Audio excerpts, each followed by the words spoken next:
Et donc, yo tout le monde, j'espère que vous allez bien. Vous l'avez vu, il n'y a pas Yanis. Les gars, Yanis qui est en retard. Non, je rigole, en vrai, il est au téléphone avec un client, les gars, un client à lui qui l'a appelé. Du coup, il a dû prendre le temps de répondre et il va me rejoindre d'ici quelques instants. Donc, je compte sur vous pour m'aider à introduire ce live. Live un petit peu particulier puisque c'est le premier lors d'une trêve. Donc, il y a, comme vous le voyez, moins de matchs et forcément pas de matchs de championnat. Par contre, je vois qu'on ne voit pas le chat à l'écran. Je vais essayer de vous réparer ça. Salut Sangwan81, vive Tovin. Effectivement, on va y revenir tout à l'heure. Tovin Titu nous dit El Pacha 14, je ne sais pas qui c'est, mais c'est un plaisir de t'accueillir. Vous n'avez pas le chat, les gars. Dites-moi si vous le voyez, si vous m'entendez, dites-moi un petit peu parce que salut les gars, le direct, c'est le direct, le boulot, c'est le boulot, nous dit Sangwan80. Non mais il devrait pas tarder, c'était un coup de fil qui s'est fait à la dernière minute, il a été pris de court, mais je t'en dirai plus, Sangwan, hors antenne. Les Queens 23, les frérots, et non, je suis tout seul, les Queens. Ah, le chat, c'est bon, vous l'avez. C'est Rémi Artel. Tu demanderas à ton invité, il me connaît. Eh ben écoute, je sais. Tu es un joueur U18 de Sam. Oui, Yanis, il arrive, les Queens. Je disais, il a eu un appel professionnel, si on peut dire, juste avant le début de ce live, au moment où le chrono arrivait à son terme. Dites-moi un petit peu, les gars, comment vous allez. Comme ça, quand Yanis revient, on part directement sur ce début de live. Yanis vous demandera pas comment vous allez et on enchaînera direct. Mais écoutez les gars, j'espère que vous allez bien. Je vais pas forcément vous introduire tous les thèmes maintenant, mais vous allez le voir, c'est un live un petit peu particulier puisqu'aujourd'hui on reçoit notre premier invité. Donc j'en profite pour vous dire qu'il se peut qu'il y ait des petits bugs ou ce genre de choses. C'est la première fois et c'est une tentative très audacieuse, honnêtement. Ça demande du temps, ça demande de l'organisation et ça demande pas mal de connaissances techniques. Donc j'ai essayé de tout bien mettre en place. Mais voilà, il y a peut-être des chances que ça bug un peu ou qu'il y ait des petits soucis techniques. Donc j'espère que vous ne m'en tiendrez pas rigueur. J'espère que notre invité pourra venir tranquillement et j'espère que tout se passera bien. Et si ça se passe mal, on s'améliorera la semaine d'après. Il n'y a pas de souci là-dessus. Je vois pas encore Diego, pas encore Noah. J'espère que tout le monde va arriver petit à petit. Et puis, on va pouvoir exactement le DFCO. On va justement, alors je le tease un petit peu, on va en parler justement avec notre invité. On va éclaircir un petit peu ce sujet-là. Alors El Pacha, il vient à 20h45 ou 21h en fonction de comment on avance dans ce live. Et Diego, écoute, bienvenue Diego. Tu vas être ravi, Diego, de la petite nouveauté du jour. Et il y aura, les gars, 2 grosses nouveautés. La première, c'est l'invité. Et la seconde, ce sera juste après son passage, vous allez voir, et ce sera présenté par Yanis lors du coin des supporters. Dites-moi un petit peu comment vous allez les gars, et puis j'entends Yanis qui ne devrait plus tarder, qui arrive d'une seconde à l'autre. J'espère que j'ai bien géré cette intro tout seul. C'est une première les gars, mais c'est fait, et j'espère que j'aurai pas à le refaire. Et je le vois, il est là les gars, il est là, le fameux Yanis qui va mieux, qui est libre. Yanis, messieurs, dames. Nickel l'intro, nous dit les Queens. Salut à tous les gars, salut Mathéo. Salut mon petit Yanis. Le petit contretemps. Hein. J'ai expliqué que c'était pour... professionnel, ouais, Voilà, j'ai expliqué et j'ai dit qu'on en dira plus à certains hors antenne. Le Discord marche super bien, je suis grave content. Mais écoute, c'est parfait. On a eu effectivement des bons retours. Toi en plus, Diego, tu nous aides aussi dans le staff. Donc c'est top, franchement ça se passe vraiment bien. on arrive à parler un petit peu avec tout le monde, donc c'est nickel. Je Donc vois ça, il y Yanis, a du monde là ce soir, Ouais, ça donc- fait plaisir. il y a déjà le joueur de Sam directement. Avec Pacha, c'est ça? Et c'est ça. Et donc j'expliquais que voilà, donc j'ai raconté un petit peu les thèmes et tout. Ils vont bien, ils sont en forme. Je te laisse introduire les thèmes directement, leur dire un petit peu Tu leur as de expliqué quoi. un peu que. Alors, j'ai dit qu'il y avait l'invité Ouais. et j'ai dit qu'il y avait une seconde nouveauté juste ouais. après l'invité, mais j'ai pas dit ce que c'était Ok. pour garder le suspense. Ok. Bah, avec Mathéo, comme il l'a sûrement dit, on est un peu sur la trêve C'est internationale. ça. Il y a un peu moins de contenu et on en a profité pour changer un peu nos habitudes. Et on pense que ça va vous plaire, hein. Tout à fait. C'est nouveau. Et on va commencer par le premier thème. C'est tout nouveau aussi, on vient de le créer avec Mathéo. Ça va s'appeler le cocktail d'infos. Exactement. On va faire un peu une revue de ce qui s'est passé en termes d'actualité sur la dernière semaine qui vient de s'écouler. Ensuite, avec Mathéo, on va quand même évoquer l'équipe de France, parce que c'est un peu la trêve internationale. L'équipe de France joue pour se qualifier pour la Coupe du Monde. Et du coup, on aura un petit thème dédié à cela. Et juste après, il y aura le thème mystère qui sera présenté par notre intervenant, Exactement. notre invité, C'est ça. et qui va se présenter d'ici quelques minutes. Et après, avec Mathéo, on fera la traditionnelle coin des supporters. Mais là aussi, ça va être une surprise parce qu'avec Mathéo, on a décidé de se réinventer. Ouais, c'est ce que je leur ai dit. Ah, c'est ce que tu auras dit. Ouais, je leur ai dit que parfait, c'était alors. une petite nouveauté Ouais, présentée petite par nouveauté, Tessoin. ouais. Et ouais, on pense que ça va vous plaire, ça change de l'ordinaire. Et on attend vos retours avec impatience pour savoir votre avis. Exactement. Et on va terminer après par une nouveauté aussi, hein. Exactement. Si tu veux, Ouais. on peut l'expliquer. parce que Alors, j'ai pas trop- oui, trop alors rapidement les gars, c'est juste un petit test et en plus voilà pour que ce soit un petit peu chill, si on peut dire, entre vous et nous, il y aura un petit quiz, le petit quiz de 200 filtres, c'est le premier. On avait eu cette idée au tout début, mais on savait pas trop comment le mettre en place. Donc ce qu'on va faire, c'est qu'on va poser chacun notre tour 2 ou 3 petites questions et puis on va vous demander d'y répondre tout simplement. Mais voilà, il n'y a pas d'enjeu particulier. C'est juste pour s'amuser un petit peu. Il y aura peut-être 3, 4, 5 questions. Et même vous, si vous avez des questions à poser à nous et au chat, n'hésitez pas. On va voir ça tout à l'heure, mais pas de pression, les gars. C'est juste un petit test pour voir comment ça rend. Salut, Team La Family, bienvenue sur le live. Et puis écoute, Yanis, on va peut-être pouvoir du coup enchaîner avec ce premier thème. Hop, je vais le mettre. du coup. El Pacha, il s'est abonné à notre compte là. Exactement, Ok, grâce à Sam. ok. Sam qui nous ramène du monde. Merci beaucoup Sam et J'espère bienvenue que Sam sur va la chaîne ramener, El Pacha. va ramener tous ses U18. Hein. Écoute, on sait espère. qu'il est coach, il va nous On sait expliquer que ce qu'il fait C'est exactement. un mais- coach qui tient vraiment son vestiaire. Donc c'est vrai que ça peut nous aider aussi à nous développer. Bon, mon petit Yanis, est-ce qu'on partirait pas du coup tranquillement avec le petit cocktail d'infos? Le petit cocktail d'infos. Avec Mathéo, on a choisi quelques infos de l'actualité qu'on va présenter avec vous et on va en débattre un peu sur ça. On va commencer, si t'es prêt. Je suis Si prêt. Tout le monde est prêt. Première info, l'AS Monaco a officialisé samedi soir l'arrivée comme entraîneur de Sébastien Pocognoli. Le technicien belge de 38 ans succède donc à Adi Hutter, remercié ce vendredi.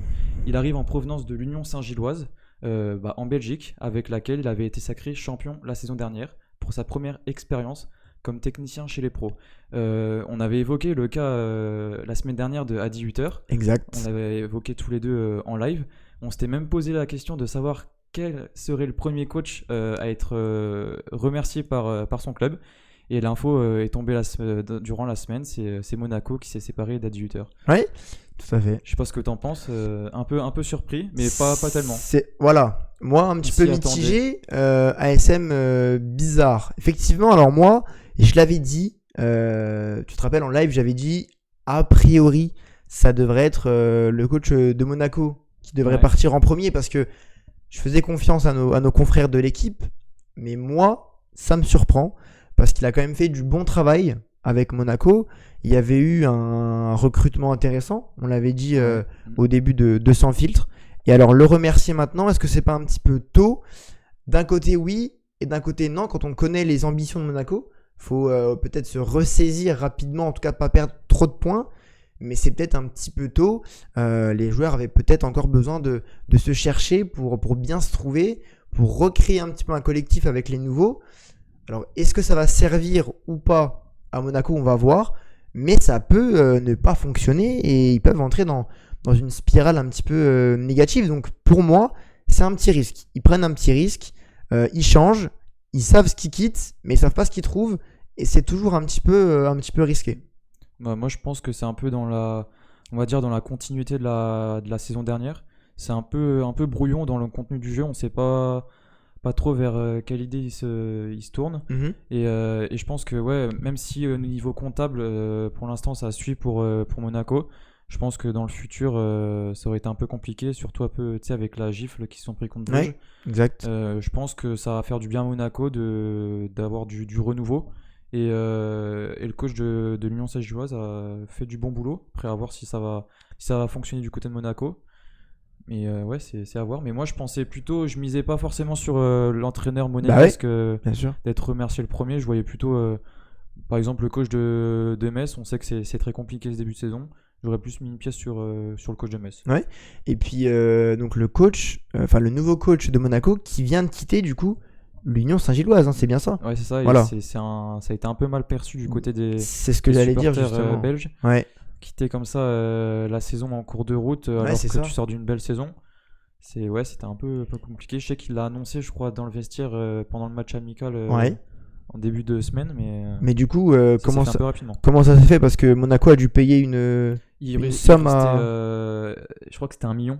Il Ah. restait encore 1 an de contrat. Ok. Et, Le salaire était faible, donc Monaco s'est permis de. Et ouais, il y avait une clause Ouais. encore sur d'1 million et qui a été levée. Ok. Bah, dites-nous un petit peu les gars ce que vous en pensez. Mais effectivement, même pour l'Union Saint-Gilloise, c'est pas forcément l'idéal. Je pense qu'en Ouais, en plus, ils sont sachant engagés qu'ils jouent, en- la LDC et tout, ouais. voilà, ils sont engagés en Ligue des Champions. Donc c'est pas non plus le top pour eux.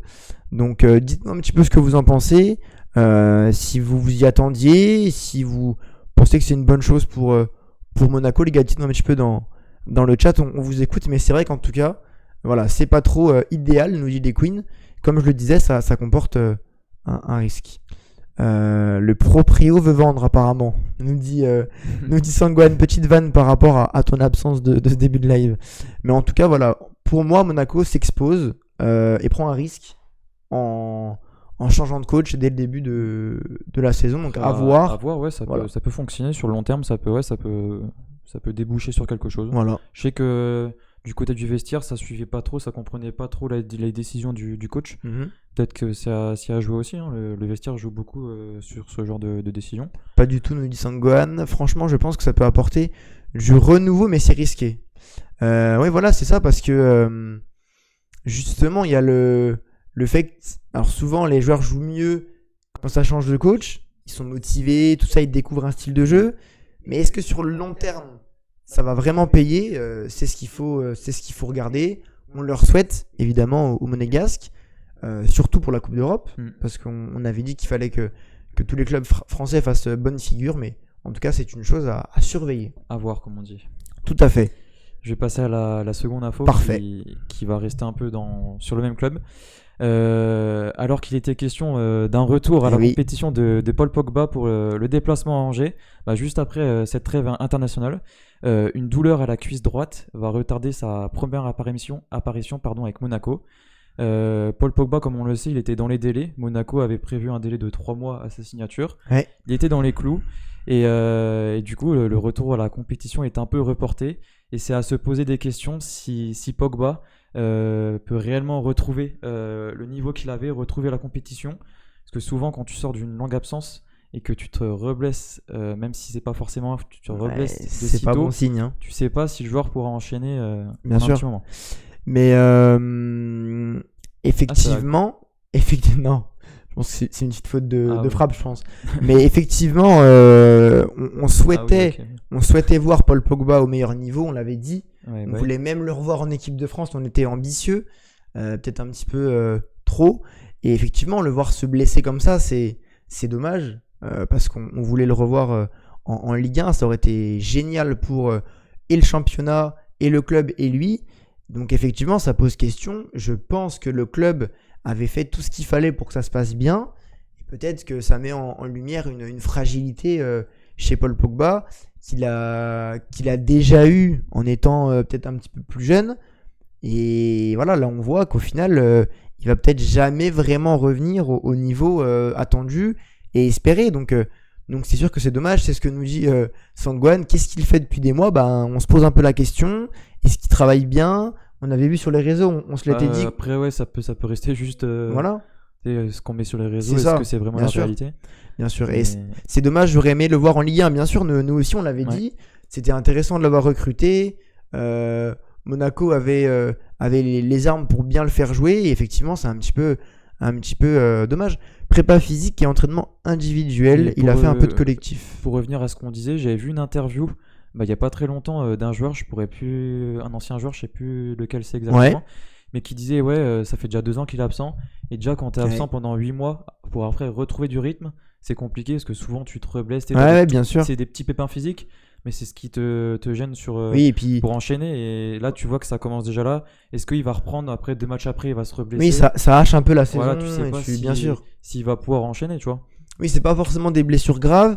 Mais Oui, ça va mais être c'est des petites blessures musculaires, ce genre de choses, et c'est vite contraignant pour. Et quand tu joues pour le joueur, bien sûr. quand tu as une trop longue absence, c'est ce qu'il disait le joueur, que c'était compliqué de retrouver du rythme. Et que Ouais, bien souvent, sûr. Tu te refais des petites blessures par-ci par-là et c'est compliqué. Mais en tout cas, je pense que pour lui, mentalement, ça doit être compliqué, hein, avec tout ce qu'il a traversé. Il était si proche de revenir. Donc bon, à surveiller encore une fois, à voir. Mais Peut-être qu'on se trompe et que ça veut rien dire. Mais oui, tout à fait. L'invité vient à quelle heure ce soir? Il vient d'ici 20-30 minutes, je ouais, pense. Ouais. 20h45, 21h, à voir comment on avance dans Si le on fait live. pas trop les pipelettes, ça devrait. Ouais, voilà. Dans ces eaux-là. On essaye de se tenir à notre timing, mais effectivement, au plus tard, il sera là sur le live à 21h. Il n'y a aucun souci, messieurs, dames. Yanis, est-ce que tu sors ton info ou je sors la mienne? Attends, je réfléchis à la tienne. C'était laquelle? Ok, je sors la mienne et juste après tu sors la tienne. Parfait. Ça va Nickel. coller pile poil. Ça marche. Je voulais évoquer dans cette troisième info, on n'en parle pas souvent, c'est même souvent pas médiatisé dans les médias.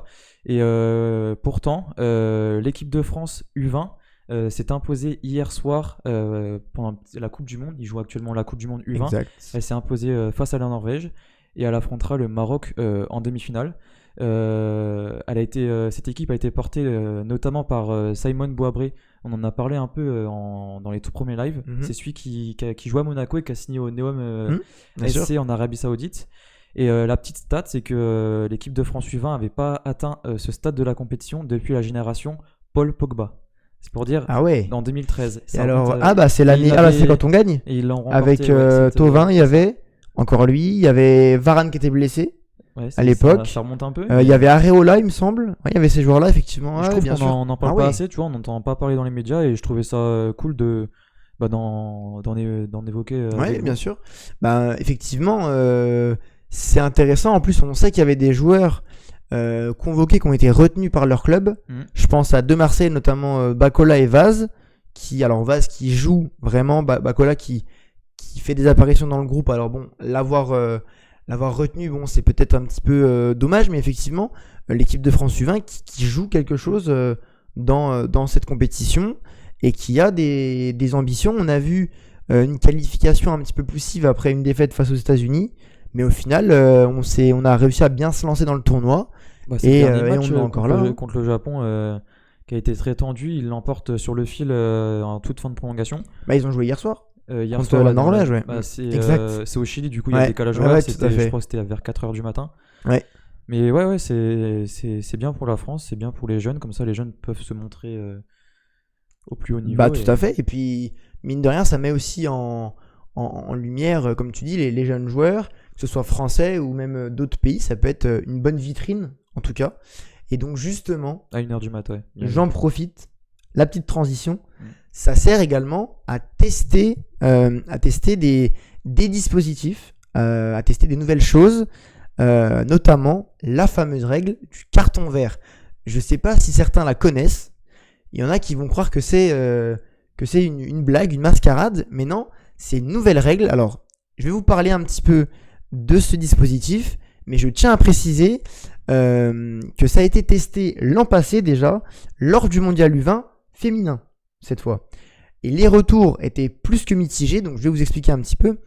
Donc l'idée, c'est de remplacer la VAR par ce qui est appelé par les supporters par la VAR low cost. C'est-à-dire, chaque coach peut appeler l'arbitre pour qu'il aille vérifier la décision qu'il vient de prendre. Alors j'essaye de bien expliquer. C'est un petit peu comme un challenge au volley ou au tennis, par exemple. Et le coach peut demander à ce que l'arbitre aille voir les images en cas de situation qui étaient auparavant checkées par la VAR. Donc il y a les hors-jeux, les pénaltys, les cartons rouges et éventuellement si l'arbitre s'est trompé par exemple et a sanctionné le mauvais joueur. Donc c'est 4 situations qui étaient checkées par la VAR qui seront désormais checkées si le coach le demande. Alors attention, les coachs ont le droit de le faire 2 fois par match maximum, sachant que la première fois, si j'ai bien compris, les infos sont un petit peu floues, mais si la première fois qu'il demande, il se trompe et que l'arbitre ne revient pas sur sa décision, alors dans ce cas-là, le deuxième sera, il ne pourra pas l'utiliser en fait. Donc c'est un petit peu délicat.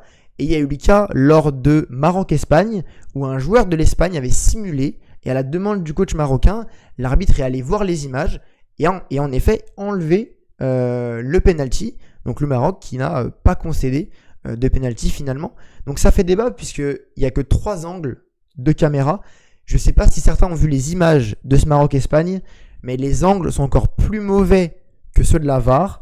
Et la FIFA justifie ça tout simplement pour faire des économies. Donc, dites-moi un petit peu ce que vous en pensez. C'est en place, c'est en train d'être testé et ça pourrait arriver dans les compétitions d'ici quelques années, peut-être 1 an, 2 ans en fonction de comment ça évolue. Yannis, est-ce que tu veux en parler un petit peu? Ouais, mais c'est encore une, on va dire, une grosse connerie d'inventer. C'est quoi, c'est la FIFA, c'est ça? C'est La ça. FIFA, ouais. Ouais. On va pas, ouais. De toute façon, tu sais ce que j'en pense, hein. Pour moi, ils savent plus trop quoi inventer. Ouais. Franchement, j'ai rien à dire. Alors, moi, je suis un peu. Moi, je suis pas trop de cet avis-là. Moi, je préfère. Après, tu vois, je suis plus dans les règles qu'on a en ce moment. Tu Ouais, vois, bien sûr. à vouloir tout changer à chaque fois. Est-ce que c'est ça qui va arranger les choses? Moi, je pense que ça va plutôt encore empirer les choses, comme avec la VAR quand elle arrivait, tu vois. Tout à fait. Déjà là, comme tu m'as dit, il y a que 3 visions, C'est 3 ça. caméras différentes. Après, peut-être Et que si c'est en Ligue 1 c'est ou en Ligue honteux. des Champions, Ouais, ça bien sera sûr. Et peut-être attention, mieux. c'est pas les images de la télé. C'est-à-dire que nous, Ouais. tenez-vous bien, hein, nous spectateurs, on aura plus d'angles de caméra, plus de ralentis que l'arbitre qui doit prendre une décision importante pour l'issue du match.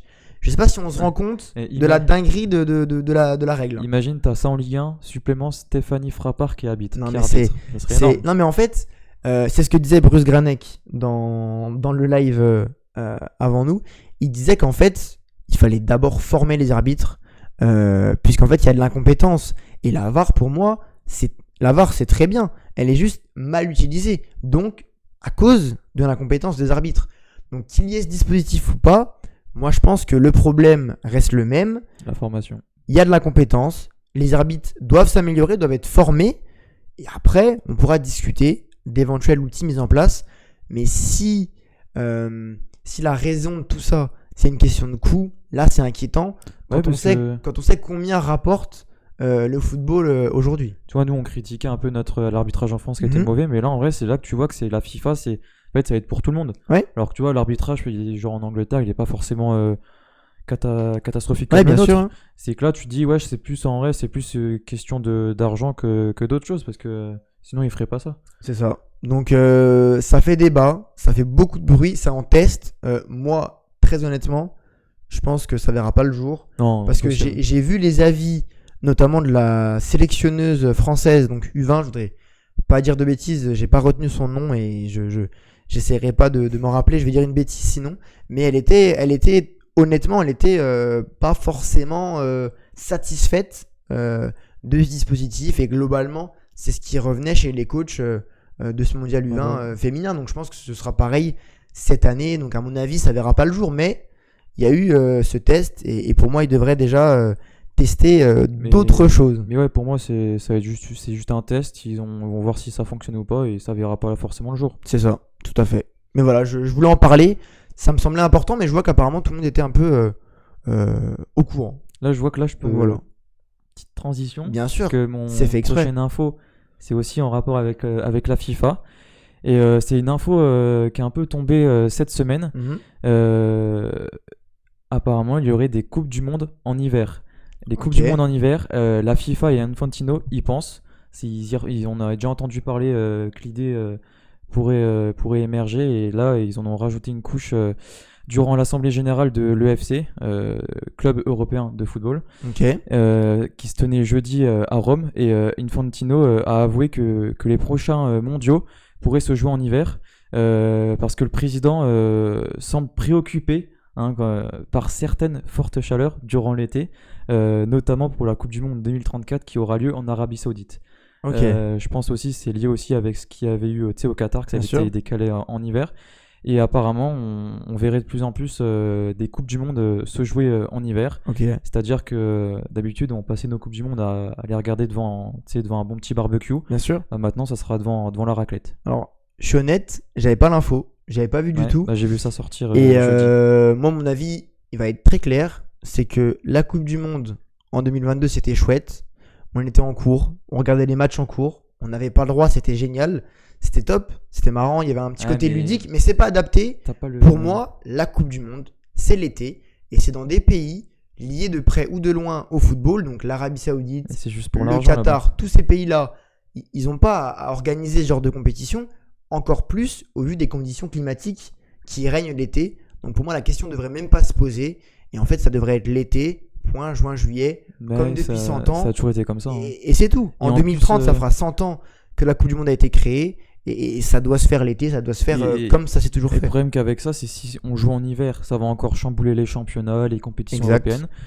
Je me rappelle plus trop comment ça avait été géré pour la Coupe du Monde au Qatar, mais ouais, c'est encore, tu vois, ça va tout chambouler. Et oui, comme on voit sur le chat, c'est juste une question d'argent. C'est ça, hein, mais c'est ce que dit Sam, c'est ce que j'ai dit également. Voilà, tout le monde J'ai- est d'accord, mais c'est là où on voit le foot populaire c'est aussi. ça. Je pense que s'ils demandaient l'avis aux gens, Ah bah oui. tout le monde serait d'accord. Il y a que ceux qui ont un intérêt économique qui seraient d'accord avec ça. Même les joueurs préfèrent la jouer l'été, j'en suis. J'espère j'en suis intimement j'espère convaincu. du fond du cœur que ça se fera pas. Mais ouais, l'ambiance l'été, t'es au soleil avec tes ça. copains, petit apéro devant le match de l'équipe de France et c'est incroyable, tu vois. Et après, tu peux sortir en ville fêter les Ouais, bien victoires. sûr. Qu'en hiver, il pleut, il fait pas beau, enfin, tu peux pas faire tout ça. Et comme le dit Sangwan 80 et Diego, il y a les conditions aussi humaines qui sont inacceptables dans les pays qui organisent ce genre de compétition. Oui, pour la Et- construction et des stades voilà. et tout, j'avais vu ouais, que c'était 6000 morts. le bilan est quand même lourd. Des gens qu'ils ont fait venir dans le pays pour travailler, qui sont morts. Personne n'en a parlé. Et il y a, je me rappelle, une personne qui a boycotté cette compétition, c'est Eric Cantona, Ouais. qui avait dit qu'il ne regarderait pas justement la compétition. Lui, qui, on le sait, a un fort caractère, qui n'a pas regardé cette compétition. Et il y a une seconde personne, c'est ma mère, qui n'avait pas regardé. Voilà. Petite blague, mais c'était par rapport à tout ça. Donc voilà. Donc, comme le dit tout le monde, ça devrait se faire l'été dans des pays liés au football. Et puis dans des conditions totalement normales et habituelles. hein. J'espère qu'à force, ils auront fait le tour de ces pays-là et qu'on retrouvera nos bons vieux pays européens ou même Tout à comme fait. c'était au Brésil, c'était parfait. hein, En plus, le mood brésilien était incroyable. Bah oui. Et, On le sait. et ouais, j'espère que cette idée verra pas le jour et qu'on n'entendra plus trop parler. Mais à mon avis, 2034 en Arabie Saoudite, il faut s'attendre à que malheureusement ça se joue en hiver. Totalement. Yanis. On va passer, sauf si tu as une autre info, la Non. tienne. Ah bah comme tu me dis. Non, bah comme tu veux. Bah écoute, je te laisse y Peut-être aller. qu'on en parlera dans le prochain thème. Ça marche. Je voulais terminer par une note, une info qui est un peu plus en lien entre le foot et les streamers. Mhm. Je sais pas si tout le monde connaît, mais je pense que si, on en a tous entendu parler. La Kings League annonce un retour en France pour 2026. Ok. Après le succès qu'a rencontré la première édition, la Kings League sera de retour dans l'Hexagone pour une saison 2 courant 2026. La date exacte n'a pas encore été annoncée. On sait que les joueurs, c'est des streamers qui gèrent leurs équipes. Exact. Les joueurs sont draftés et cette année, il y aura 4 villes qui vont accueillir les sélections à Paris, à Lille, à Lyon et à Marseille. Et afin de donner une chance à des joueurs comme nous ou amateurs Bien sûr. de se faire remarquer pour la participation à la Kings League, elle se déroulera cette année au Brésil contrairement à l'année Ok. dernière qui s'était déroulée en Italie, le Brésil, le pays du foot. Et pour petite info, c'est Zidane qui annoncera les draftés dans le stade, au stade Vélodrome à Exactement. Marseille. Donc les gars, on lance la propagande, hashtag sans filtre à la Kings League pour interviewer les mais gars, qui sait, pour qui suivre sait l'info. Qui sait les gars, c'est peut-être nous qui allons commenter les matchs de PFUT. Qui sait les gars, faut avoir de l'ambition, mais en tout cas effectivement petite info, Ouais, comme ça tu l'as sort, dit, ça lié, sort un peu moi j'ai trouvé le concept incroyable, c'était bien de les suivre, parce que souvent on est attaché à des streamers et les suivre faire du foot, notre totalement, passion, c'était incroyable. totalement. Voilà, petite info qui fait plaisir et que tout le monde n'avait pas, je pense. Est-ce qu'on conclurait pas ce cocktail d'infos par ma dernière info et avant de Je te laisse, poursuivre? je te laisse la parole. Alors, j'ai eu du mal à avoir toutes les infos sur cette info, mais je vais en parler quand même rapidement. Je vais vous inviter, les gars, à suivre ce soir, demain et je crois après-demain, les qualifications pour la Coupe du Monde dans la zone Afrique. Il y a eu des petits rebondissements. Il y a l'Érythrée qui a déclaré forfait, ce qui a fait qu'il y a eu des points qui ont été retirés. Donc ça a remélangé un petit peu les cartes. Et il y a eu des fédérations qui étaient informées, pas informées, ça a été un petit peu compliqué. Apparemment, toutes les fédérations ont été informées au mois de mars, mais l'info a été rendue publique et a été donnée aux joueurs il y a quelques jours. Donc c'est assez complexe la situation, peut-être un petit peu mal gérée, mais en tout cas, je vous invite à aller suivre ça parce qu'il y a, comme je l'ai dit, les cartes sont mélangées. Et surtout dans la lutte pour les meilleurs deuxièmes. Les 4 meilleurs deuxièmes seront qualifiés et donc c'est assez serré, notamment entre le Gabon, le Cameroun, tout ça. Il y a l'écart s'est resserré avec le forfait de l'Érythrée et donc ça a créé un petit peu de mouvement et il pourrait y avoir des surprises dans cette fin de qualification. Je voulais vous inviter à aller suivre ça et à vous pencher à ce football-là. Voilà. Je t'avoue que je suis pas trop Oui. le continent africain. Enfin, si je suis à travers les joueurs qui sont à Auxerre, qui Bien sont sûr. sélectionnés Oui. avec les équipes africaines. J'ai vu que le Ghana s'était qualifié hier. Mais après, ça reste des matchs intéressants. Mais oui, on va dire que je suis un peu moins l'actualité. Pareil, mais voilà, j'ai vu là, ça j'étais passer. un peu plus sur l'Europe. Hein. J'aime bien suivre les petits clubs, les petites nations, genre Saint-Marin et tout. Ouais. Mais il se pourrait que ce soit un certain chroniqueur, enfin, un futur chroniqueur qui est dans le chat qui m'a dit ça serait intéressant d'en parler, ça, et donc j'ai regardé. Ah bah oui, ça, au moins ça change de. Oui, tout à fait. Donc voilà, je voulais conclure avec ça. Et donc ça fera une super transition pour du coup, messieurs, dames, le thème 2. Ça va, on est dans les temps là. On est pas mal. Sur le thème 2, du coup, les gars, alors on l'a appelé l'équipe de France allégée, remaniée, mais inspirée avec un point d'interrogation. C'est une question qu'on vous pose aujourd'hui et qu'on se pose finalement. Et donc on va parler tranquillement de l'équipe de France, un petit peu de la liste, des convoqués, des titulaires, de l'animation. On va essayer de un petit peu de tout balayer en étant assez simple, assez concis, et puis en écoutant aussi vos avis. Et puis ensuite on passera du coup au thème de l'invité, Tovin Béo, nous dit Sangohan. En plus, on Il sait met que les pieds dans le plat direct. C'est que malheureusement le timing n'est pas parfait, mais l'équipe de France va jouer en même temps. Là, ça va bientôt commencer. Exact, tout à fait. On va pas dire le score en direct. Hein. Je sais qu'il faut pas trop spoil. Voilà, après, on peut parler de la compo qui a été affichée ce soir. On aura le temps d'y revenir. On peut peut-être commencer par le premier match qu'il y a eu là contre l'Azerbaïdjan, victoire 3-0.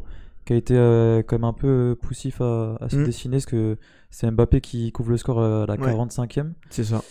Mais un premier match qui était un peu poussif. J'ai regardé un peu, on était ensemble, on n'a pas trop regardé, trop suivre le match. Pourtant, il y avait une assez belle équipe qui a été affichée. Il y avait Ekitike. Je voulais voir Ekitike, dommage, j'ai pas pu voir tout le match, je voulais voir ce que ça donnait. Et c'était intéressant de le mettre avec Mbappé devant. Ouais. L'association est pas mal. J'ai vu qu'il y a eu des avis qui ont été bons sur Ekitike, ses appels en profondeur, ça change un peu de ce qu'on voit d'habitude. Je sais qu'Olysée a fait un match assez moyen par contre. On avait l'habitude qu'il fasse des plus grandes prestations. La belle entrée de Tovin qui est quand même à souligner. Je sais qu'il a été pas mal critiqué, notamment sur son intervention dans le vestiaire par les différents médias. Pour revenir sur Thauvin, je pense que c'est quand même, on va dire que c'est mérité. Il a été appelé parce qu'il y a quand même pas mal d'absents. Ça sera peut-être un peu compliqué à l'avenir qu'il soit convoqué, mais ouais, ça faisait un petit moment qu'il n'était pas venu. Il marque, il nous a soulagés. Il y a eu un but de Rabiot aussi, c'est ça? Ouais, tout à fait. Ouais, moi je trouve que ouais, le score est peut-être un peu léger face à une telle nation. Je crois 200e dans Oui, les environs, c'est ça, 214 exact. je crois. Ouais, c'était un peu poussif, mais enfin, l'équipe de France a fait le job. Ce soir, ils peuvent si en cas de victoire, directement se qualifier, ce qui va peut-être permettre après par la suite de tourner et de faire jouer des joueurs qui n'ont pas l'habitude de jouer en équipe de France. Tout à fait. Moi, je voulais rebondir justement sur la compo alignée lors du premier match. Alors, de mémoire, j'ai essayé de bien analyser en surprise et donc en joueurs qui sont pas titulaires habituellement. Finalement, il y avait que Malo Gusto, Kefren Turam, il y avait du coup Ekitike et Coman. Sinon, c'était à peu près l'équipe type. Ouais. Donc au final, ça reste quand même une équipe plutôt intéressante. Et même les joueurs qui du coup ont pris la place des titulaires étaient plus qu'intéressants. Hein. Les joueurs que je viens de citer sont des joueurs qui méritent leur place en équipe de France, même en temps normal. Et effectivement, la première mi-temps, ça a été un petit peu compliqué. Comme l'a dit Sangwan, moi j'ai vu quand même des joueurs qui essayaient un petit peu de jouer tout seul, notamment Mbappé, Coman, c'était ouais. des fois ça manque un petit peu de créativité collective. Ce qu'Ekitike a fait quoi, il a fait un bon match. Ouais. Non, Ekitike par contre a été vraiment intéressant et je trouve que ça le met aussi bien en valeur. Il a eu plus de temps de jeu que les derniers matchs où il était rentré quelques minutes. Là, il a pu montrer de très belles choses. Et puis, à voir ce soir s'il a l'occasion de rejouer et de bien jouer. Donc, il faudra surveiller ça. Mais effectivement, il continue sa belle lancée avec Liverpool. Je trouve ça intéressant aussi, c'est que malgré, je sais plus combien exactement il y a d'absents, mais il y en avait pas mal. Que malgré les absences, on a quand même un effectif en France de qualité pour combler ces absences, parce que tu as quand même des joueurs de très bonne qualité. Bah oui. Qu'on su se montrer. Je pensais Ekitike qui a marqué des points. Pour moi, le point noir, c'était un peu Akliouche. Exact. Akliouche qui fait des rentrées. Je sais pas si ce soir il est titulaire. Non, je crois pas. Il est pas titulaire, mais je crois qu'il fait un peu des. Enfin, je trouve qu'il fait des rentrées un peu décevantes. Tu vois, par rapport à un Cherki, comme on avait vu contre l'Espagne, qui avait fait une rentrée, qui avait fait vraiment une très très bonne rentrée. C'est ce qui va peut-être lui faire défaut, c'est que Deschamps il va se dire. Tu vois, je peux faire rentrer en cours de match un Cherki, je sais qu'il va mettre le feu, qui va se donner. Et à Kliouche, je trouve que sur ce rassemblement, il a peut-être perdu un peu gros. Oui, il aurait pu prouver. Il l'a pas trop fait, effectivement. Il avait de quoi marquer des points en vue des absences. Ouais, bien sûr. Ouais, pour moi, tu vois, par rapport à un Cherki, oui, il n'a pas apporté la même chose, c'est évident. Sangwan, j'allais le dire, j'allais revenir justement sur le second point d'Yanis au niveau du score. Effectivement, t'as piqué. Oui, mais il a piqué une des questions de mon quiz. Ah bah oui. Malheureusement. Tu sais dans quel stade ça s'est joué ce match-là? Eh ben, alors ouais, mais j'ai pas les mêmes infos. Parce que tu vas me dire AB Deschamps. Ouais. Eh ben, sur internet, je trouve Nice. Non, et c'est AB Deschamps. Eh ben non. Le dernier, non? Le dernier match. Eh ben, à mon avis, il faut croiser les infos. Mais moi, j'ai trouvé un France. Je crois que c'est Azerbaïdjan quand même. Ou peut-être pas, mais c'est 14-0 et c'est à Nice. Si mais le dernier 10-0, donc ça a été battu. Ça a été battu, effectivement. Mais le précédent record, effectivement, c'était à Auxerre, effectivement. Mais j'ai vérifié et donc il y a eu le record de 14-0 et apparemment c'était à Nice. Donc faudrait. Yanis est en train de vérifier, les gars, mais apparemment ça serait ça. Evan qui nous dit Cherki a 10 fois le niveau de Akliouche. Effectivement, on n'est pas dans la même catégorie, entre guillemets, en termes de créativité. Attendez, je vais essayer de vous ressortir l'info, les gars. Ah si. Et j'ai trouvé ça ce matin parce que j'ai vérifié. Je vous préparais les questions pour le quiz. T'es sûr que c'est pas Gibraltar? C'est ça. J'ai dit quoi? Azerbaïdjan, j'ai dit. Ouais, non, c'est ça. C'est Gibraltar, effectivement. Donc le score le plus large, c'est effectivement 14-0 avec Mbappé. Ah, mais là ça parlait de à domicile. Là-bas, c'était au Gibraltar qu'on a gagné 4-0. Ok. C'était ça, la petite tasse, c'était à domicile plutôt. Ok. Mais oui, effectivement, j'avais pensé à toi quand j'avais vu ça. Je me suis dit, tiens, petite fierté Auxerroise. Evan qui arrive et qui dit la vérité. C'est ça, Evan qui parle de Cherki encore. Et donc, je rebondis sur un autre point que tu as évoqué, c'est Florian Thauvin. Les gars, moi, c'est un joueur que j'aime beaucoup, donc, qui est passé bien sûr par l'OM, que j'ai adoré là-bas et que j'ai suivi un petit peu après. Et donc, on a vu, comme tu l'as dit, beaucoup de critiques, pas forcément sur son entrée, loin de là, mais plutôt sur sa prise de parole dans les vestiaires.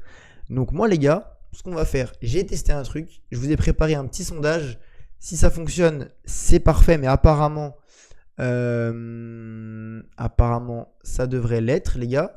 Je vous mets un petit sondage et on va voir si ça fonctionne. Si ça fonctionne pas, tant pis. Mais est-ce que pour vous, la prise de parole de Thauvin est légitime? Ça a l'air de fonctionner. Vous pouvez répondre, les gars, a priori, vous me dites ça marche. Donc je disais, ça a fait grand bruit. On a vu notamment Walid Acharchour qui en a parlé, qui a été très critique avec lui. Ouais, il disait notamment qu'il se demandait si même Olysée connaissait Thauvin. Tu vois, moi, alors je trouve ça presque scandaleux de dire ça parce qu'au final, bon, déjà en plus, je pense que c'est faux. Et dans ce groupe-là, Thauvin, c'est le plus ancien. Il a 31 ans. 32 ans même, puisqu'il est né le 26 janvier. Donc, moi, ça me choque pas qu'ils prennent la parole à la mi-temps comme ça. Alors oui, c'est pas un cadre de l'équipe de France. Par contre, il l'a dit, je suis un cadre de vestiaire. Je pense qu'aujourd'hui, quand tu as un champion du monde qui arrive quelque part, qui a joué notamment à l'OM, qui a brillé à l'OM, qui a joué un petit peu en équipe de France, moi je pense que c'est ce genre de joueurs qui sont écoutés. Et moi, ça me choque pas du tout. Je sais pas ce que tu en penses et je sais pas ce que le chat en pense. Je sais pas si vous avez le sondage, sinon dites-nous dans le chat. Mais moi, ça me choque pas et je trouve la déclaration d'Acharchour un petit peu maladroite et inappropriée.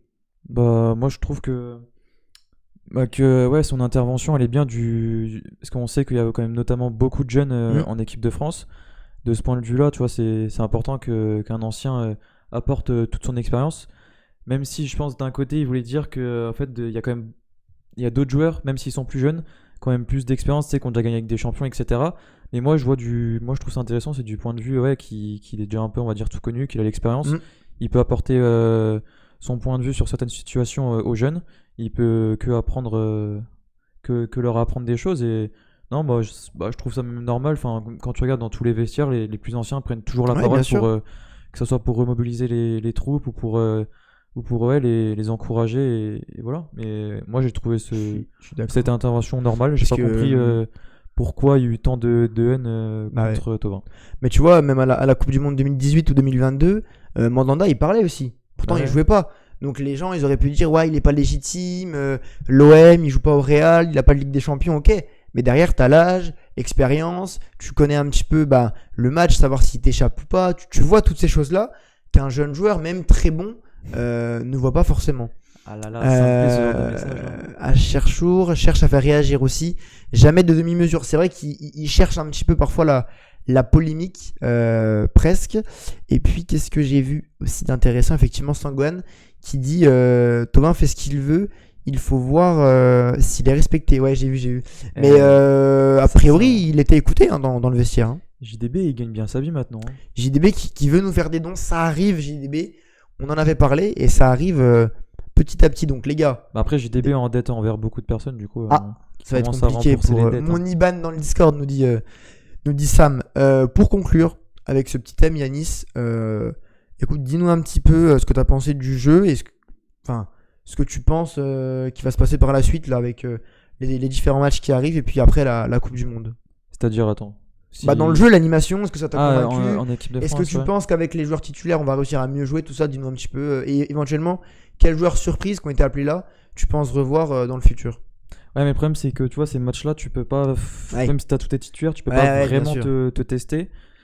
Mais un petit avis comme ça, un peu perso, toi, sur comment tu sens les échéances à venir? Ah, mais moi, c'est le problème encore du sélectionneur. Je pense que la physiologie de jeu va pas changer, ça sera toujours la même. Ça va marcher un peu sur les individualités devant. Tant qu'il n'y aura pas de changement, ça sera toujours la même. On pourra être performant, mais dans le jeu, ça sera pas forcément beau à voir. Ok. Après, il y a la Coupe du Monde qui arrive l'année prochaine. À voir ce que ça va donner, parce qu'il y a quand même Parfait. des belles nations. T'as l'Espagne, Ouais. l'Argentine, on est peut-être sur la fin. Après, t'as quand même l'Angleterre. Enfin, t'as des belles nations et à voir. Mais ouais, on n'a pas encore eu de vrai, on va dire, test match. Oui, je comprends. Enfin, depuis Oui, qu'il y non, a leur mais truc de Nation je vois ce League, que tu là, veux dire. t'as plus les matchs amicaux. Et les matchs amicaux, souvent, avant, on jouait contre quand même des grosses nations. Et là, on pouvait voir ce que ça donnait. Ouais. Et même là, je trouve que le groupe, il est pas assez relevé pour pouvoir vraiment se tester. C'est pas quand tu joues contre l'Ukraine ou l'Islande ou l'Azerbaïdjan que tu peux vraiment tester ton niveau. Mais ouais, à voir. Et du coup, parmi les joueurs un peu surprises qui ont été appelés, si tu devais retenir un nom pour la Coupe du Monde, si je te demande de te mouiller là Là, sur maintenant. la liste, là, Ouais. c'est un joueur qui, Un qui joueur a, un qui a peu attiré, surprise, tu vois, genre. qui a attiré mon attention et que Ouais. je voudrais voir. Ouais, mais genre un mec surprise, tu vois, genre Ouais, ok. Mateta, Thauvin, tout ça, tu vois. Ouais, moi, je t'aurais dit Ekitike, mais après, tu vois, c'est même pas Ouais. sûr qu'il soit vraiment. C'est pas sûr à 100%, mais pour moi, c'est le joueur qui m'a Ouais, donné c'est peut-être le candidat le plus. la Ouais. meilleure impression durant le rassemblement, là. Après, à voir, parce que. Ouais, il y a eu des blessés et tout, j'ai envie de voir tout le monde qui revient. Après, Thauvin, c'est sûr, même, c'est pratiquement sûr. Après, à voir, peut-être surprise, mais il sera pas appelé pour la Coupe du Monde Moi, avec tous les retours j'allais dire qu'il va avoir. attention aux blessures, notamment. Après, je le souhaite pas, hein. Je souhaite pas qu'il y ait des blessés. Non, Moi, bien mais- sûr, non, mais. Non, moi non plus, non, mais je souhaite pas ça, mais attention aux blessures, notamment côté parisien, avec, on le sait, leurs 3 attaquants qui étaient blessés là. Ouais, mais je pense que ça revient Donc, bien, là. Oui, mais Et- est-ce qu'ils vont pas se reblesser par la suite comme Dembélé il l'a déjà fait plusieurs fois? Moi, je pense, je vous le dis, vous allez me dire tout ça. Moi, je pense que Thauvin fera la Coupe du Monde. Alors, à la place de qui, j'en sais rien. Dans quel contexte, je sais pas, mais je pense qu'il y sera. Et s'il y est pas, ça sera vraiment de pas grand chose. Mais moi, je pense qu'il y a une petite place si, attention, s'il y a quelques absents. Effectivement, s'il y a tout Après, le monde, j'y crois pas trop. Mais s'il y a quelques absents, pourquoi pas. Moi, je pense qu'il va préférer prendre un Thauvin, un Kliouche ou même un Cherki, pas forcément par rapport au niveau, ouais, non, Cherki, il mais sera, c'est sûr. par rapport au groupe. Il Si tu connaît veux, plus le groupe. Akliouche, oui, mais pas un Cherki. Parce que tu vois, il connaît plus le groupe, il connaît bien le coach, il sait qu'il fera pas d'histoire, il est le plus âgé. Non, mais je te dis, le point de vue de Deschamps. Hein. Après, Ouais, ce même, sera peut-être pas le cas, mais pour moi, on verra Cherki, il est en déjà mai prochain. pratiquement assuré d'être dans la liste. Hein. Pas en tant que titulaire, mais pour un mec qui va rentrer. Après, à voir avec City. Tu vois, parce que- par contre, ouais, à la place d'un Akliouche, c'est large possible. Ouais, Si ouais. Thauvin, je vais pas dire surfer sur sa dynamique parce que ça dépend des matchs, mais Bah, écoute. s'il continue sur la bonne période qu'il a, ça peut être pas mal. Et Écoute. par contre, juste pour terminer, j'aurais bien aimé dis-moi. voir un joueur pour moi qui mérite vraiment, qui aurait mérité sa place, tu vois, comme un Thauvin là, juste pour au moins être appelé là. Pour la saison qu'il a fait passer, là, début de saison. Ouais. Tu vois, Tolisso. Bah oui. Tolisso qui a porté quand même Oui, Lyon, bah, on peut, mine de rien. C'est dommage qu'il n'y ait pas notre ami Ouais. lyonnais, mais oui, je voulais en parler aussi, Tu vois, effectivement. ça m'énerve un peu parce qu'il aurait largement mérité sa place. Ouais. Mais après, c'est comme ça, c'est Deschamps. Je pense qu'il est pas têtu, mais quand il a ses idées en place, il change pas d'avis, quoi. Ouais, c'est ça, voilà. C'est qu'il y a des joueurs qui ont été un peu blacklistés, comme Lacazette à l'époque, tout ça, de l'équipe de France. Et je pense pas Et que. toi, ça aurait été un beau cadeau ouais. pour lui, quoi. Non, mais puis honnêtement, aujourd'hui, t'appelles. Alors, avec tout le respect qu'on lui doit, mais il y a eu des rassemblements où t'appelais Fofana et pas Tolisso, par exemple. Mais un Koné, tu Ou vois, là, Koné, qu'est-ce et qu'il pas fait, là Tolisso. Ou même, par exemple, Kefren Turam, tu vois, c'est un peu limite. S'il y a tout le monde, il n'est pas appelé. Et tu prends pas Tolisso, donc derrière, tu vois. Bah, soit tu prends des jeunes et tu prends ni Thauvin ni Tolisso, soit tu changes de discours et tu prends Tolisso avant Thauvin. Après, Pour mais moi, je te dis, moi, Tolisso mérite même un peu avant Thauvin, parce que Tolisso, oui, l'année non, dernière mais aussi, tu vois, il a c'est confirmé. entendable, mais effectivement, Ouais, moi, il a un truc contre les ouais, je Lyonnais, pense hein. que Deschamps, il est. Écoute, Evan, j'ai vu ton message.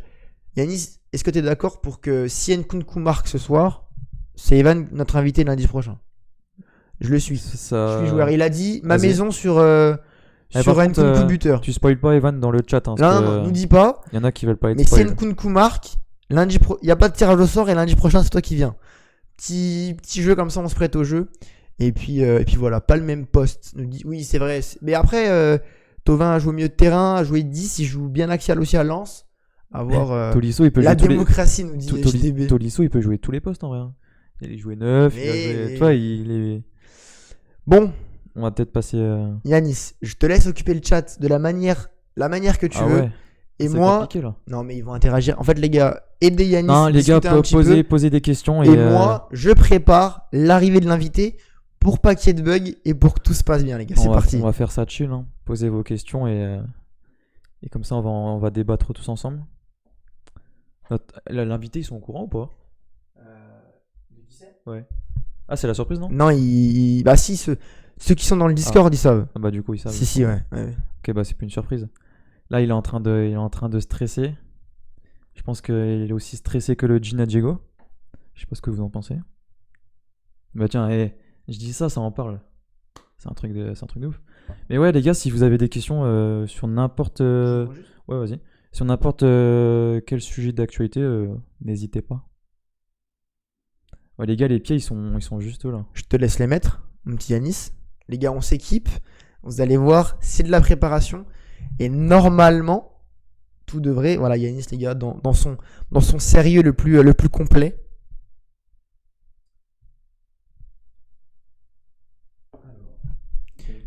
Ouais, t'es connecté. Alors, les gars, du coup... C'est un premier test, les gars. J'espère que ça va fonctionner. On va voir ça ensemble. Ah, si. Parfait, ça. Ça marche à la perfection, là. Alors, attends, Sam, ne parle pas pour l'instant. Je règle tout ça. Donc, les gars, voilà, comme vous l'avez vu, c'est les premiers tests, effectivement. Oui, c'est normal. Du coup, ça disait Yanis Gusto. Gusto, attends, il a été appelé ou pas au rassemblement là? Ouais, bien sûr. Ouais, il joue même pas ce soir, je crois. Je sais pas du tout. Bah après, je regarde pas trop début de saison de Gusto, mais ouais. Bah en vrai, ça peut être intéressant aussi de le voir jouer aujourd'hui. C'est le moment de tourner. Vas-y, Yanis, tu peux t'équiper normalement. Est-ce que Bah Sam, ouais, je préfère que la France est-ce que gagne Sam, la Coupe tu du Monde peux tous les jours. éventuellement parler, voir si on. Je m'en fous. Tu m'aurais dit au si CER, on t'entend. là, ça aurait été compliqué. Ah, on a un nouvel abonné. Non, je sais pas si l'abonné, mais du coup, le but de notre chaîne, c'est moi et Mathéo, on est deux potes. Et on est fans de foot et on a eu l'idée assez folle de créer une chaîne Twitch, créer un compte pour discuter foot avec tout le monde, partager notre passion. Et là, on est sur le live. On t'arrive vraiment au bon moment parce que là, on teste une nouveauté. C'est ça. C'est que y a un abonné qui a été tiré au sort sur notre compte Discord et il va faire un peu comme à la radio. Il va parler avec nous et on va débattre avec lui. Du coup, voilà, si ça t'intéresse, je t'invite à suivre nos réseaux. T'en sauras un peu plus, notamment sur le Discord. Et ouais, on t'invite à t'abonner et à suivre notre petit parcours ensemble. Vas-y, mon petit Sam, est-ce que tu peux parler? Est-ce que tu nous entends? Et est-ce que tu peux parler? Je vous entends. Je vous entends en double, mais je vous entends. Est-ce que vous me recevez? Ouais, nous on t'entend, ouais. on t'entend bien. Les gars, dites-nous Ils nous entendent. si vous entendez notre invité. Dites-nous les gars si vous entendez notre invité. Alors Sam, pourquoi tu nous entends en double? C'est une très bonne question. Sinon, non. On évite de parler en même temps. Ah oui, c'est parce que je dois... Tu sais, ils m'entendent dans tes écouteurs, je pense. Ok. Ouais. Ah, ça doit être Si je ça. me décale, peut-être que... Vas-y, tente, mais... Nickel, nous dit Sangwan. Bah écoute... Là, les gars, on est en train de tester. S'il y a des petits bugs, voilà, sinon, c'est normal. coupe aussi le son de ton stream. Éventuellement, Sam, mais effectivement, tu dois m'entendre dans les écouteurs de Yanis. Écoute, Sam, je vais te laisser te présenter à la communauté. Je te laisse dire, voilà, ce que tu as envie. Et puis, on t'écoute tous attentivement. Ok, ben, moi c'est Sam, donc il y a beaucoup qui me connaissent. Je suis de Lyon, vers Avalon, grand pote de Yanis depuis plusieurs années. Fan inconditionnel du DFCO, j'aime souffrir. Mais après, qu'est-ce que vous voulez savoir d'autre? Eh ben écoute, bah, je profite que tu parles du DFCO. D'où vient cette passion, si on peut dire, pour le club de la Côte d'Or? Bah, ça vient de mon grand-père qui m'emmenait au stade, qui a grandi en fait avec la création du club, qui était déjà un suiveur avant du cercle laïque lyonnais. Et du coup, bah, ils m'ont emmené au stade plus jeune. Et puis, c'est aussi le côté avec papy, quoi. C'est, tu grandis, t'as 5-6 ans, tu vas au stade avec ton papy, tu t'en rappelles, quoi. Ça vient principalement de là, puis après, tu t'attaches et puis tu continues de suivre. Ok, bah écoute, Même si tu c'est... comprends pas. Non, franchement, c'est super intéressant. Ouais. C'est une belle histoire. Je trouve ça beau, et le côté famille qui se transmet du du grand-père au petit-fils. Non, je trouve ça bien. Et j'avais une question aussi, Sam, pour finir de te présenter. Il y en a qui connaissent pas tous Ouais. sur le chat. On sait que tu pratiques le football et que tu es aussi coach. Si tu avais un mot à nous dire sur ça. Alors, sans me vanter, je suis un grand joueur de foot qui joue en dernière division départementale de Lyon. Ok. Les partenaires, parce qu'il y a très peu de monde. Non, plus sérieusement, oui, je joue dans un petit club à Carré-les-Tombes qui est pas loin d'Avalon. Et je suis aussi éducateur depuis 4 ans d'équipe de jeunes. Je fais U7, U15 et là, actuellement, je suis avec des U18. C'est la dernière partie des catégories jeunes. Ensuite, ils passent en senior. Ouais, donc t'as évolué petit à petit dans le milieu du coaching, si on peut dire, genre par catégorie jusqu'à arriver en U18, c'est ça? C'est ça. Alors, je suis passé des U7 au U15. Je devais passer au U11. Il y a eu un désistement. Du coup, j'ai pris un peu les U15 en claquant des dents. Et ça s'est très bien fait. Et du coup, j'ai suivi ma génération en 18. Ok, bah Je trouve écoute. Encore ça beau, cette année. ouais. Je trouve ça beau, moi, c'est que des jeunes soient investis auprès des clubs amateurs qui transmettent leur passion aux plus jeunes. Et ouais, après j'ai côtoyé Samuel aussi, parce on a joué ensemble à l'époque à l'AS Mani, pareil, à côté d'Avalon. On avait fait une belle épopée en Coupe de Lyon et j'en garde des bons souvenirs. Et donc ouais, donc effectivement, donc comme tu l'as dit, donc tu joues, tu coaches, donc tu es vraiment impliqué dans ton club. Est-ce que tu peux nous dire un petit peu dans quel club tu fais tout ça? Alors, pour la partie jeu, c'est au club de Carré-les-Tombes, comme je l'ai dit. Donc, c'est un club de village qui s'est remonté en autonomie cette année.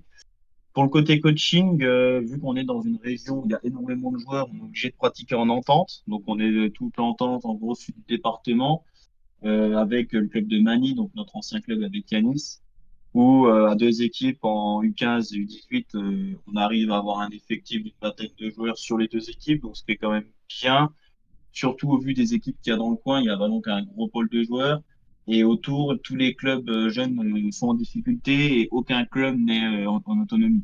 C'est une difficulté que tous les coachs ont en toutes les catégories et c'est vrai qu'on a quand même un vivier de 20 joueurs grossièrement et c'est quand même une chance. Surtout vu notre région. Ça n'a rien à voir avec le foot sur 10 jours. Ouais, c'est ce que j'allais dire, ça doit être un petit peu compliqué de se faire une place, même au niveau régional, après, si on évolue encore un peu, parce qu'effectivement, si tu as du mal à attirer des joueurs, ça peut vite être compliqué, j'imagine. Donc c'est d'autant plus honorable pour les clubs qui arrivent à bien s'exprimer en D1, même en régional, C'est ça. c'est super. Et en plus, t'as la petite guéguerre un peu entre Avalon et Mani. T'as les joueurs qui vont à Avalon après qui reviennent à Mani. Et ça aussi, ça rend un peu la tâche compliquée pour former les équipes. Ouais, bien sûr. Eh ben écoute, merci Sam de t'être présenté. Et puis si tu veux, du coup, introduire un petit peu le sujet que tu as choisi, parce que du coup, les gars, on a laissé Sam choisir son sujet. Ça sera peut-être pas comme ça tout le temps, mais comme c'était le premier, on s'est dit, on va tenter de le laisser choisir. Donc, d'où le nom, le thème de l'invité. Donc Sam, Et on en plus, t'écoute. il a été très studieux, hein. Il a Exactement, tout à fait. très bien. Alors, pour une première, j'ai décidé de prendre un thème qui parlerait un peu à tout le monde. Et on va parler de la Coupe de France, principalement de la région Bourgogne-Franche-Comté pour parler des choses qu'on connaît qui nous concernent enfin plus précisément. Mais voilà, qu'est-ce que ça représente la Coupe de France pour nous en tant que club amateur et aussi un petit récap sur depuis le début de la compétition où j'ai choisi quelques matchs marquants avec des équipes qui ont fait un certain parcours ou des sports fleuves pas forcément prévus. Eh ben écoute, Voilà. c'est parfait. Les gars, dites-nous dans le chat si le thème vous plaît. Bon, de toute façon, vous n'avez pas le choix. Mais non, en vrai, dites-nous si ça vous plaît, si ça vous parle, et si vous avez envie d'en parler. Je pense que oui. C'est un thème qui, en tout cas pour nous, dans le foot amateur, c'est une Bah ouais, compétition qu'on aime. tous ceux qui pratiquent le foot ouais, à l'échelle amateur, on sait que la Coupe de France, c'est ce qu'on souhaite jouer à tout prix. Surtout quand tu passes le quatrième tour avec les maillots. Samuel, il va du coup nous expliquer avec précision ce qui s'est passé en Coupe de France dans la région Bourgogne-Franche-Comté. Et après, on va évoquer aussi un peu plus en détail tout ce qui est le monde amateur, vu que Samuel baigne dans ce monde depuis tout petit. Tout à fait. Bah écoute, Sam, on t'écoute pour présenter un petit peu tout ça. Alors déjà, premièrement, faut savoir que la Coupe de France, c'est une compétition qui est unique au niveau professionnel en Europe, dans le monde, je pense France comme en Europe. C'est la seule compétition reconnue avec un statut professionnel par une fédération qui est ouverte à toutes les équipes affiliées à cette fédération. C'est la seule en Europe qui est comme ça. Et l'année dernière, ça représentait plus de 7500 clubs engagés, 7500 clubs qui potentiellement rêvent d'aller au Stade de France. Ok. Donc évidemment, il y a beaucoup de tri. Et pour lier à ça, je vais vous présenter quelques matchs qui m'ont marqué, tour par tour, en faisant un rapide brief. Hein, ça va pas prendre 3 plombs, ne vous inquiétez pas. T'as le temps. Donc, le premier match qui m'a marqué dans ce premier tour de coupe, c'est chez nous, c'est local, c'est une D2, l'équipe de Smur qui a mis 8-1, 9-1, l'arbitre a oublié un but. On va rester sur 8-1, c'est mieux. Au club de Vermonton qui était une division au-dessus. Voilà, Ok. ça montre que la Coupe de France, il y a le papier et le terrain. Ouais, tout En à fait. Ouais. d'autres scores fleuves, j'ai une D1 qui a mis 10-0 à une D2, c'est des équipes d'où. Putain. Donc j'ai plus les noms. Sauvette entre Rouge contre Courtefontaine les Pins.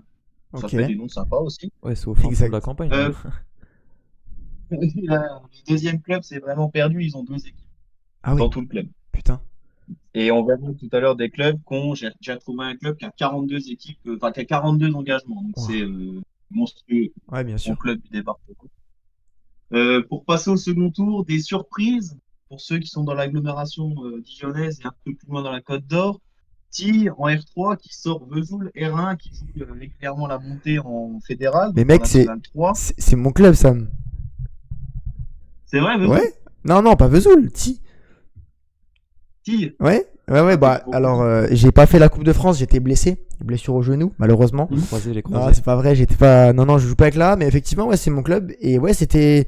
Comme tu dis, c'était une surprise, c'est vrai. Bah, du coup, je savais même pas que t'allais en parler, donc ça me fait plaisir.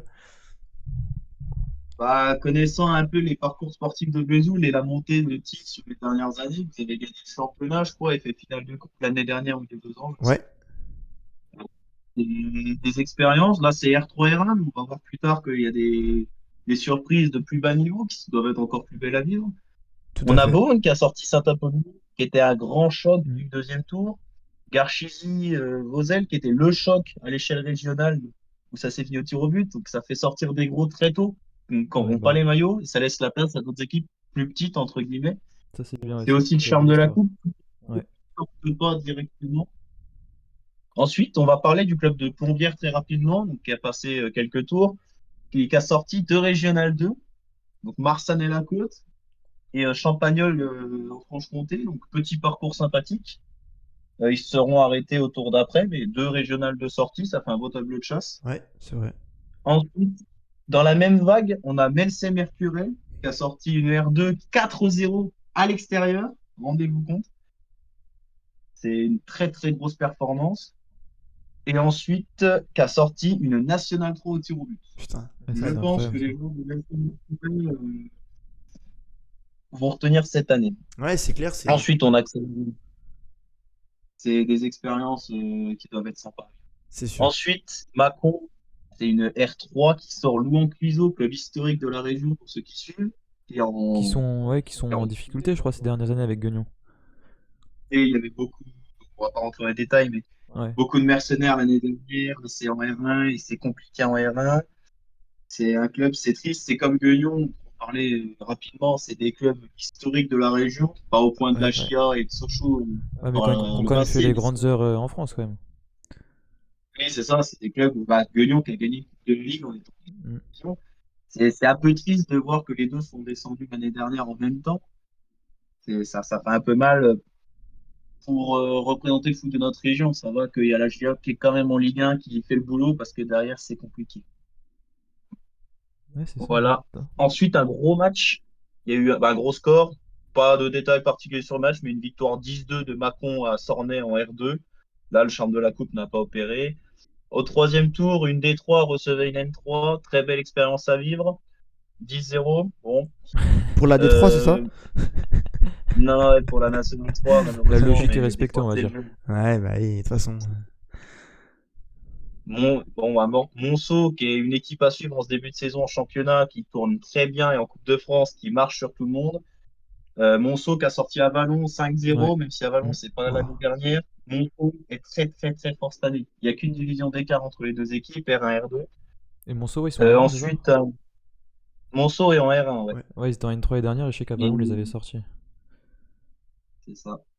Et Monceau, comparé à Guignon, comparé à Louan aussi, a été intelligent dans son recrutement et tourne fort. Ensuite, une D2 qui prend 9-0 par une N3, belle expérience, mais sur le terrain, ça ne suit pas. Et Châtenois-le-Royal, R3, aura raison de Melcé Mercurey, qui a fait deux très bons matchs avant, comme on en a parlé. Donc, Et fin un qu'on peu dans la merde, malheureusement, pour un club qui aura fait un gros parcours jusque-là. et qu'on Et qu'on finit en enfin, le beauté, hein. dernier. Comment? Et je dis, ils ont fini en beauté en plus, Châtenay-le-Royal. Oui, on va en parler justement, dernier tour, avant de parler d'autre chose. Le Racing Besançon ou le Jura de Loire, c'était le match entre deux N3, Ouais. deux vraiment entre deux belles équipes, et qui aura tourné encore une fois en faveur du Racing Besançon. La claque de Monceau-les-Mines, justement, qu'on parlait, a gagné 4-1 au stade Jean-Laville de Guignon. Ah oui. C'est pas anodin, ça confirme bien le gouffre entre les deux équipes. Sochaux et le DFCO qui font le travail. 6-0, 7-0, rien à dire. Et la surprise, le petit poussé de la région Bourgogne-Franche-Comté, une D2 que je ne sais pas situer sur une carte, c'est vous dire, Sévemotet, qui sort la R2 de Beaune, 3 divisions Ok. d'écart entre les deux équipes. Il y aura une D2 au 6e tour. Donc dans un tour, c'est les tours Putain, fédéraux incroyable. et jouer au D2. Voilà. Ah Ça ouais. De serait bien mémoire, pour eux les qu'ils victoires. tapent une nationale en vrai, hein. Ouais. Et le tirage est demain soir à 18h30 sur le site de la Ligue, si jamais. Ben, Donc Tu voilà, sais pas c'était là. si. Là, on parle du petit poussé, mais tu sais, en France, c'est. Bah, tu sais peut-être pas, mais le petit poussé, s'il est en D3, D2, peut-être que c'est peut-être le petit poussé de la à compétition mon là, hein. avis, là, ouais, des deux, ça commence à faire, hein. Une D2 à ce stade-là de la compétition, Ah déjà ouais, hein. pour eux, c'est Ouais, exceptionnel. c'est Et Et incroyable. ben, ensuite, là, s'ils arrivent à passer un tour, ils peuvent recevoir une Ligue 2. Donc, ce ne sera pas chez eux, évidemment. Ce sera dans un stade en T3 ou Ouais, T4. j'imagine, ouais. Mais c'est quand même une expérience qui peut être exceptionnelle. Déjà, pour un club de D2, ils ont deux équipes seniors, une équipe à 11. Ils ah n'ont ouais. rien de plus. Parce que du coup, là, c'était comment? C'était le dernier tour régional ou pas? Avant-dernier, je crois que le 6e est régional encore. Ah, Et ok. ensuite, le 7e. Oui, c'est ça. Parce qu'on a 9 équipes en fédéral et il y en a encore 18. Donc, il reste Et un après, c'est tour. quoi? Après, c'est quoi? C'est un peu compliqué. Ils fusionnent les régions, c'est ça, non? Pour les 7e, 8e tours? Ils font des groupes géographiques. Je crois qu'il y en a Ouais, c'est ça, ouais, 3 c'est un peu bizarre. pour les gros déplacements, mais Mais alors, c'est ce qui est, exceptionnel. ce qui est intéressant, tu parlais de TI, donc mon club tout à l'heure.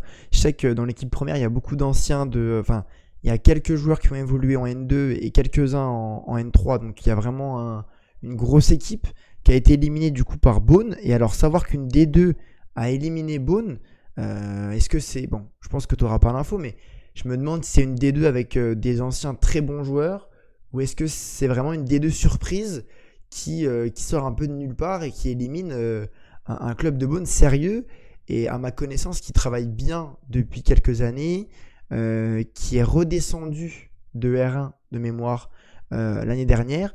Donc je pense que tu n'auras pas l'info, mais je me pose en tout cas la question. Alors, je fais bien mes devoirs, mais effectivement, j'ai pas Ouais, non mais l'info c'est du normal. historique de ce voter, c'est quoi les numéros de Non, non, licence non, des mais, joueurs.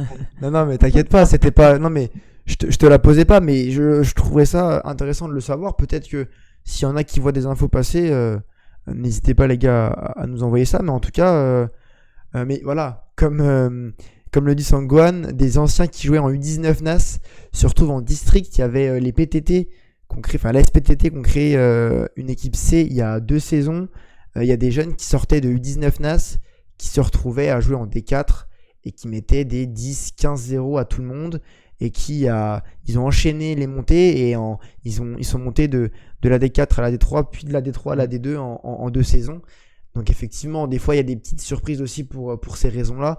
On le voit à l'échelle locale avec Chénier, Sangwan 80, je sais que tu connais des joueurs de là-bas, avec des joueurs qui ont évolué en R1, en N3, en N2.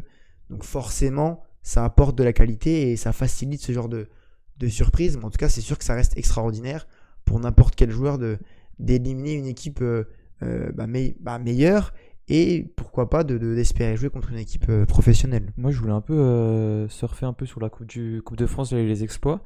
Il y a quand même pas mal d'exploits qui sont déroulés là, pendant ce tour-là. J'avais noté aussi Villefranche qui se sont fait sortir qui est en national, qui s'est fait sortir par une R2 au tir au but. C'est même pas la seule équipe qui s'est fait sortir comme ça. Il y a aussi eu Rouen, je crois, et Versailles, si je me trompe pas. Ça va pas Ouais. Et toi, je trouve ça incroyable, une nationale qui se fait sortir par une Ouais, R2, bien tu sûr. vois. C'est là que Et, tu vois le charme de la Coupe de France. Et autre info folle que j'ai vue aussi sur Insta, donc Fontenay-le-Comte, donc N3, qui a éliminé une R2, donc Cholet, au bout de 40 tirs au but. Il y a eu Ouais. 0-0 dans le match et 17-16, merci Sangwan, au tir au but. Je sais pas si on se rend compte, les joueurs de R2, ils doivent être tellement déçus d'être passés si près d'une qualification. En tout cas, 40 tirs au but, c'est extraordinaire, c'est de la folie. Ouais. Mais après, c'est ce que je te disais tout à l'heure pour revenir à ce que je disais. Tu sais, les exploits des équipes de nationales aussi, ça passe par le fait que souvent les clubs en national font tourner pas mal leur effectif. Du coup, c'est tu sais, les mecs en réserve qui jouent, qui sont peut-être en N3 ou R1. Et après, tu vois, le niveau il se rapproche aussi. Et après, l'équipe adverse, elle a un peu aussi remonté du fait que ils se disent que l'équipe en face, tu vois, elle respecte pas forcément leur équipe, ils font tourner et tout. Et t'as une sorte de. Enfin, t'es plus remonté, t'as encore plus Ouais, envie bien de sûr. leur faire mal et de créer l'exploit, tu vois. Mais moi, Sam, si tu veux réagir sur ce qu'a dit Yanis, vas-y, je t'en prie. Il a totalement raison. Puis même sans aller jusque dans la Coupe de France, dès qu'il y a un système de niveau où tu as une équipe qui se retrouve à être en dessous sur le papier d'une équipe, tu as forcément l'envie d'aller chercher, et pour l'équipe qui est supérieure, peut-être un petit tapis qui se mette, comme l'a fait le DSCO, ils ont laissé 7 cadres au repos, comme a dû le faire Sochaux, mais Ouais, je c'est ne ce que j'ai pense vu pas. Sochaux, ouais. Mais c'est dès qu'il y a une échelle de niveau qui est mise, qui est différente, oui, il y a un impact dans la tête forcément. Et comme l'a très bien dit Yanis, c'est ça. Quand on voit les petites épopées en coupe qu'on peut trouver sur YouTube avec un de vos confrères, pour ne pas le nommer, tu sens que tous les mecs, que ce soit le joueur de district qui a même régional, ils ont des petites étoiles dans les yeux, ils ont la dalle, ils ont la motive, et tout le monde se donne pour que ce soit un bon moment. Et c'est représentatif de ce que peut représenter le bon côté du foot en district. Et on parlera pas des mauvais côtés pour l'instant, mais c'est sûr que c'est ce genre de week-end qui reste gravé dans les mémoires. Ouais, tout à Peu fait. importe.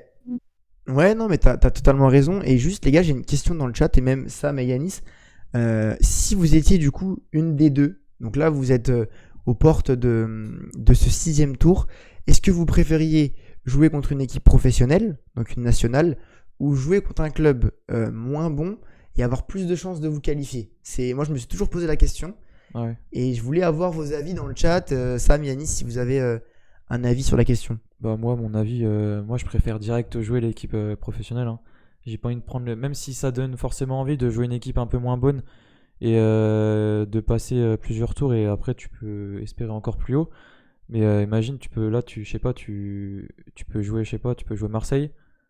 Tu reçois Marseille, tu peux jouer Marseille et tu as le choix entre sinon jouer une équipe qui est juste une division au-dessus de toi Ouais. et prendre le risque de te faire sortir parce que tu vois, c'est quand même légèrement plus fort.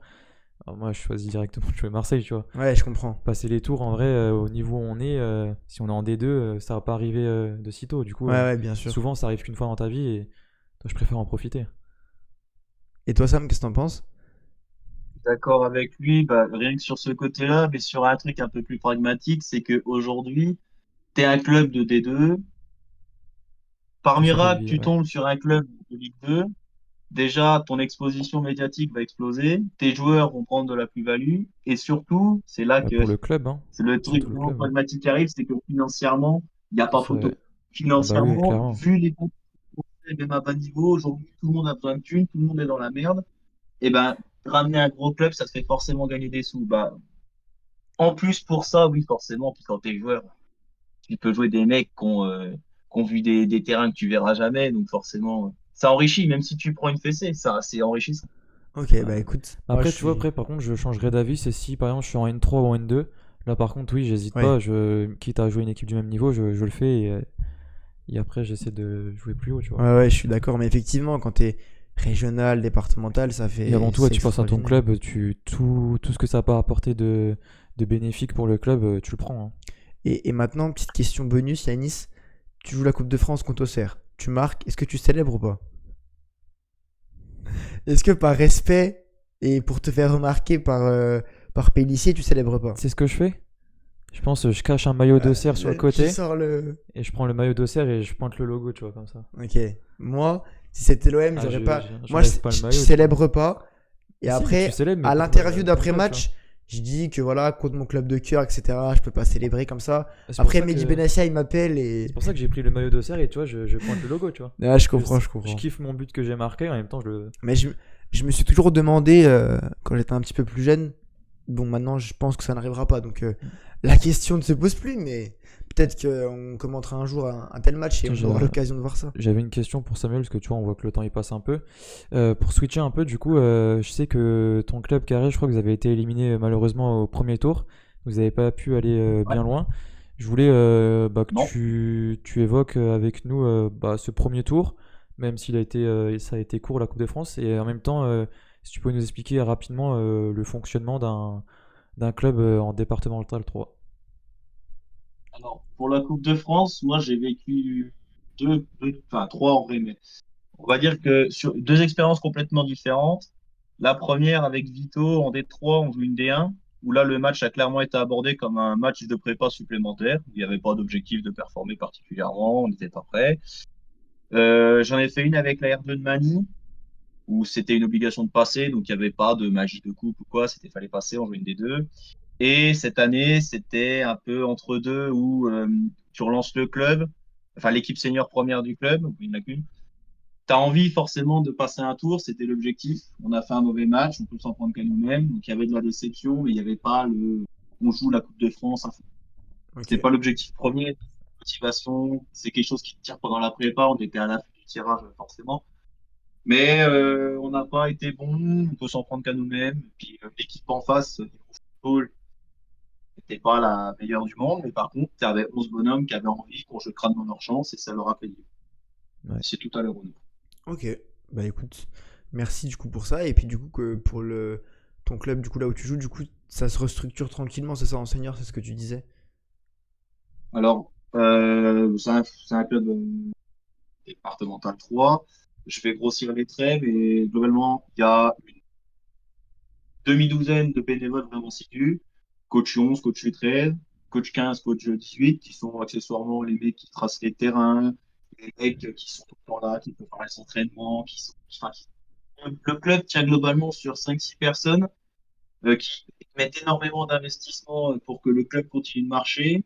Alors d'un côté, c'est bien parce que tu sais que les gars sont toujours là. De l'autre côté, c'est un peu triste que là, je vais prendre l'exemple quand je joue à Vito, où c'était le président qui a plus de 60 ans, qui le samedi matin se faisait chier à tracer le terrain tout seul sous la flotte pour les 8-13, où le mec faisait toutes les formations arbitrage pour couvrir le club, où le mec faisait, bah, pas la buvette, c'était ça, il déléguait, mais où le mec allait faire les courses pour toutes les catégories du club, où le mec passait un temps monstrueux au club juste pour que le club ne s'arrête pas. Et d'un côté, tu peux trouver ça beau, moi, je trouve ça triste parce que tu te dis que ces mecs-là qui sont passionnés, qui font un club pendant 20, 30, bah, pour lui 40 ans, bah, le jour où ils s'arrêtent, personne ne reprendra. Et je trouve que c'est une réalité dans le monde du bénévolat, pas qu'au foot, hein, où tout un projet sportif, tout un club peut tenir sur 4 mecs qui sont motivés quand il y en a 4. Notre club est dans le même cas que les autres. S'il y a un gars qui s'arrête, ça remet tout en cause. Et ça Bah, va que les mecs sont passionnés tu vois, pour investir. Parce que pour, pour réagir sur ce que tu dis, puis pour conclure là en 2-3 minutes, je pense qu'aussi c'est malheureusement, il faut le dire aussi, générationnel, parce que on voit que les jeunes s'investissent un petit peu moins dans les clubs. Pas tous, heureusement, mais je sais que des fois, les seniors, ils veulent pas forcément coacher ou venir aider lors des événements.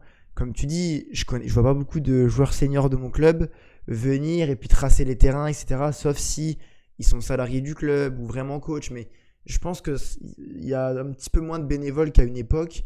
Ou en tout cas, le bénévolat sera moins durable. Et il y a ce problème-là dans beaucoup de clubs et pareil dans les assos, etc. Donc, comme tu dis, le jour où cette personne s'arrête, et ben après, est-ce que tu as une continuité? et ben c'est pas dit. Donc effectivement, Bah c'est ouais. un petit peu triste. Surtout quand tu vois que en fait, c'est les jeunes qui devraient prendre la relève et que souvent, c'est pas le cas. Et je pense que dans les années à venir, il y a des clubs qui vont malheureusement s'éteindre du fait que les bénévoles prennent de l'âge, ils vont forcément arrêter et que derrière, les jeunes prennent pas le relais. Après, on voit que toi, tu le fais à travers Carré les Tombes. Je pense que c'est quand même un club qui est assez familial. Peut-être aussi ça joue un peu dedans. Mais ouais, je pense Évidemment, qu'il y a ouais, des, ouais. il y a des clubs qui sont voués à disparaître dans les prochaines années du fait du manque de bénévoles qui, dans le foot amateur, sont vraiment importants parce qu'il n'y aurait pas de bénévoles, il n'y aurait pas de club amateur tout simplement. Ouais, tout à fait. Et ben écoute, Effectivement. écoute Sam, merci beaucoup. Yannis, je pense Ah, peut-être que. qu'il voulait dire un Ah, dernier mot. excuse-moi, vas-y, pardon. Je t'ai peut-être coupé, j'ai pas entendu. J'ai un peu de décalage par rapport au stream. Ah, Mais ok. c'est ce qu'on fait que je vais passer un peu pour un vieux, enfin, un ancien. Mais moi, quand je jouais en 15 ou 18, tu avais quand même des mecs se la donner à plusieurs. Et aujourd'hui, c'est quelque chose qui se perd. Bon, à Carré, on a quand même de la chance. Mais quand tu regardes le temps, juste l'investissement que tu mets en termes de temps en coaching, je suis bien aidé, je suis bien entouré, je fais pas tout seul. Et ça me prend déjà un temps important. Et il y a des mecs qui font ça avec tout ce qui est côté logistique, tout ce qui est traçage de terrain et tout. Et il y a aucun jeune global, hein, je parle pas au cas par cas, évidemment. Il y a très peu de jeunes qui vont se proposer un samedi matin à 10 heures pour tracer le terrain sur lequel ils vont jouer l'après-midi. À Carré et à Manille, on a cette chance-là, qui est beaucoup de monde. Mais j'ai vu des clubs où on arrive pour jouer à 15 heures et le terrain est encore en train d'être tracé, quoi. On l'a vu il y a 3 semaines. Il y a deux mecs qui se font chier à tout faire et les gamins qui regardent, qui attendent dans le vestiaire. Et ça, c'est pas des valeurs qui plaisent. Parce que tu te reposes sur des mecs qui font tout pour toi et au final, des fois, tu joues même pas le sur le terrain. Voilà, c'était juste mon petit coup de gueule. Mais Non, mais t'as ah, raison et je pense qu'on aura l'occasion d'en reparler avec Yanis quand on ira peut-être plus en immersion avec les clubs amateurs. Donc effectivement, c'est un sujet dont on aura l'occasion de reparler, je vous pense, êtes, sur... vous êtes les bienvenus quand vous le souhaitez à Carré. En plus, la bière est toujours fraîche, le café est toujours chaud.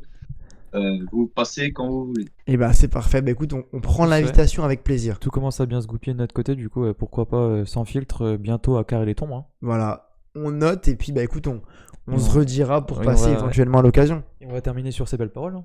Qu'est-ce que t'en penses? Bah écoute, moi ça me semble tout bon. Je voudrais te remercier Sam. Sache qu'on a été très content que tu sois le premier à venir. Ton thème nous a plu, la technique s'est bien passée et tu as eu des infos très pertinentes. Donc on te remercie vraiment de tout notre cœur. Et écoute, je pense que tu auras l'occasion de revenir. Donc c'est que le début d'une étroite collaboration. Donc en tout cas, merci beaucoup. Merci à toi, Sam. Bah, merci à vous. Merci. Super Sam. Bah, écoute, Et je reste avec vous pour le coin des supporters. Et puis, bah, bonne fin de live à tous, à ceux qui sont dans le chat. En espérant vous avoir convaincu et vous avoir intéressé. Salut à totalement. tous. Paris réussi. Merci Salut, Sam. à la À bientôt. prochaine. Bon, Putain, je vois que les sur le gars. chat là, ça spoil. Ouais, j'ai vu. Bon les gars, ça a été un pari plus que réussi. Je pense que j'irai voir la rediff, mais je pense qu'on a de quoi être fier, Yanis, de cette première. Franchement, je trouve ça incroyable, moi. Ouais, ça a Ça- été, franchement, ça a été, enfin en tout cas pour nous, c'est un moment vraiment marquant. Et puis on sait qu'il y aura d'autres gens qui auront l'occasion de venir, etc. Donc vraiment, on est très contents, ça s'est bien passé. Le chat, vous avez été très réactifs, vous avez bien échangé, etc. Encore une fois, merci à tous et merci Sam qui nous entend. Et à Et travers puis, ça, on a réussi à passer un beau message quand même pour le foot c'est ça. amateur. Totalement. Ouais. On sert une cause tout en faisant notre contenu, Ouais. donc c'est Et parfait. franchement, c'est une première réussite tout simplement. Première réussite, les gars. C'est parfait, le pari, les gars, est réussi. On fera, on va peut-être faire. Non, j'allais dire on fera un sondage, mais tu peux peut-être pas faire là. Bah, écoute, j'ai Parce pas, qu'on j'ai a pas déjà- réussi on tout a à les l'heure. retours Mais... sur le chat. Oui. Bon, Yannis, On va la passer- petite nouveauté. La petite nouveauté, les gars, pour le coin des supporters. On avait l'habitude de vous présenter les plus belles ambiances. Avec Mato, on va continuer à le faire, mais là, on a trouvé on va dire un nouveau concept. Ça change de d'habitude et on va le présenter tout de suite. Avec Mato, on a eu l'idée de présenter, je sais pas, ça sera ça sera régulier, ce sera peut-être pas toutes les semaines, mais de temps en temps, on vous présentera les groupes ultra des clubs en France et en Europe. Et comme ça permet aussi de discuter avec vous sur ça, parce qu'on avait dit qu'on le ferait. D'habitude, on n'a pas trop le temps, et là, je pense qu'on a le temps d'en discuter. Totalement. Du coup, voilà, on va vous expliquer en quelques lignes comment ont été créés les groupes, leur histoire. Et on sait qu'on a des connaisseurs sur le chat qui vont sûrement nous apporter encore plus de connaissances. Exact. Et puis donc, l'ordre des clubs varie aussi évidemment en fonction de nos préférences, mais également en fonction de l'importance un petit peu historique, tout ça, les membres, enfin les groupes fondateurs, etc.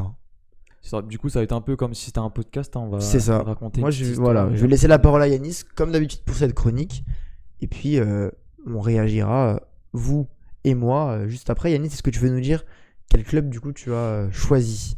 Ça me semblait important, et pas important, mais je trouvais important de commencer par eux. Et je voulais commencer par le club de Saint-Étienne. On va donc commencer par Saint-Étienne, notre nouvelle rubrique, et on va en discuter avec vous juste après. On t'écoute, Yanis.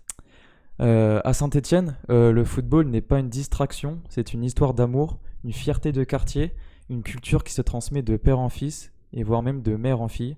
Ville ouvrière, forgée par les mines et l'acier, elle a vu dans les Verts une fierté collective, une revanche sur la vie. Et au centre de cette passion, il y a ceux qu'on appelle les ultras, comme on l'évoque très souvent. Leur histoire débute dans les années 1980, quand le football français découvre une nouvelle forme de soutien, les groupes ultras. À Saint-Étienne, le club sort tout juste d'une époque dorée, celle des années 70, des finales européennes et de la légende des Verts. Mais si les trophées se font plus rares ces dernières années, la ferveur, elle, ne s'éteint jamais. On peut donc voir qu'en 1991 naissent les Green Angels dans le Cop Sud, inspirés par les mouvements ultra-italiens où la ferveur s'organise autour de chants, de drapeaux, de tifos et d'une solidarité sans faille. Les Green Angels apportent un souffle nouveau à la tribune stéphanoise. Quelques années plus tard, ils sont rejoints par les Magic Fans en 1994 qui s'installent eux en face dans le Cop Nord. Ils s'installent avec leur propre identité, plus radicale, plus engagée, parfois plus contestataire. Les Magic se distinguent par une esthétique sobre, noir et vert, à travers leur logo. Malheureusement, on n'a pas pu vous montrer, mais vous pourrez trouver sur Internet.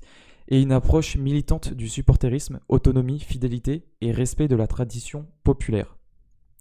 Il y a donc deux groupes, deux identités, parfois rivales, comme on a vu ces derniers temps avec le cas qui s'est passé à Rodez, on en reparlera juste après, mais qui sont quand même unis par la même passion, faire vibrer Geoffroy Guichard. Le parcours des ultras stéphanois n'a pas toujours été simple, comme dans de nombreux clubs français. Les années 2000 et 2010 ont vu des tensions éclater entre les groupes et les dirigeants du club, ou encore avec les forces de l'ordre. Et 2000-2010, on peut même rajouter jusqu'à ces dernières années.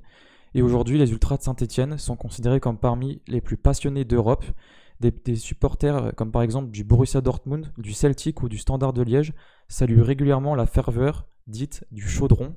Même en Ligue 2, Geoffroy Guichard affiche des ambiances que beaucoup de clubs de Ligue 1 envient. Leur influence dépasse le football, ils sont devenus un symbole de la culture populaire française, de la résistance à la standardisation du sport moderne. Tout simplement, je voulais, à travers ces quelques lignes, évoquer les ultras à Saint-Étienne. Je sais pas ce que t'en penses, Mathéo, mais déjà, je trouve ça beau. Moi. Bravo pour ce beau message. C'était beau, c'était bien raconté.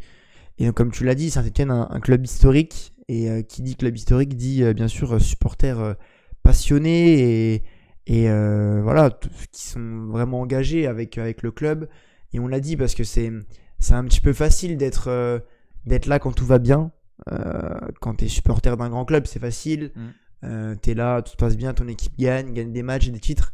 Mais derrière, quand tu descends, quand tu joues des maintiens, quand tu es en Ligue 2, comme Saint-Étienne, quand tu fais une navette, quand tu montes et que tu redescends, et que tu es encore là, que ton stade est plein ou quasiment, ben c'est extraordinaire. Et honnêtement, en France, il n'y a pas beaucoup de clubs qui pourraient faire de même. Donc c'est remarquable et c'est tout à leur honneur. Et on savait, quand on les a vus redescendre, que ça allait être comme ça. On savait que Saint-Étienne, malgré les petites failles sportives, resterait quand même un club très populaire, notamment à Saint-Étienne. Et moi, je trouve ça magnifique, un tel engouement. Et puis Et puis voilà. C'était ça, ouais, la petite subtilité, parce que nous, on est un peu le club on les a fait un peu descendre dans les enfers avec leur descente en Ligue 2. Mhm. Et je trouve ça bien, enfin, il y a toujours une ferveur incroyable, même en Ligue 2, même quand ils étaient mal. Le stade est pratiquement tout le temps à guichet fermé, alors que c'est pas un stade de 10 000 places, quoi. C'est quand Ouais, même bien sûr. un beau stade. L'ambiance est à chaque fois au rendez-vous. Et ouais, j'ai trouvé ça bien de commencer par eux. Et je voulais aussi, parce que là, on peut croire que c'est les premiers groupes ultra qui Mm. sont arrivés en France, alors que pas du tout. Les premiers groupes, c'est les Commandos Ultra à Marseille qui sont arrivés les premiers, on va dire, en France en 1984. Mhm. C'était juste pour Exact. apporter une petite. Ouais, une petite info en plus. Ouais. Mais voilà, je sais pas ce que vous pensez de Saint-Etienne, même si bon, on sait que vous avez tous des bons avis à propos de Saint-Etienne, mais effectivement, comme l'a dit Anis, je pense que c'était important d'en parler. Alors, on aurait pu choisir un autre club en premier, mais c'est vrai que c'était important. C'est une ville avec voilà, de très grands mouvements de supporters, et comme l'a dit Sangwan, une ville ouvrière, donc forcément populaire, et qui se rattachait un petit peu au football, et qui s'en est jamais vraiment détaché encore aujourd'hui. C'est une ville très, voilà, très à fond derrière son club, et un petit peu comme à Marseille, la ville et le club font qu'un finalement, Mm. et vont dans la même direction. Donc c'est génial, et effectivement on est content. Enfin, on préfère voir les Verts en Ligue 1, mais on est content de voir une telle ambiance et un tel engouement en Ligue 2. Ça change de certains clubs. Moi, je trouvais ça beau, c'est que aussi, tu vois, dans le temps à Saint-Étienne, enfin, les conditions de vie là-bas étaient un peu compliquées avec, c'est une ville ouvrière, tu sais, tout le monde ne vivait pas forcément bien, et le fait de se retrouver au stade pour vivre un bon moment, c'est ça que je trouve beau.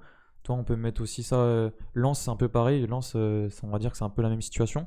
C'est une ville ouvrière et on se retrouvait au stade pour passer un bon moment à côté de la vie qui était compliquée.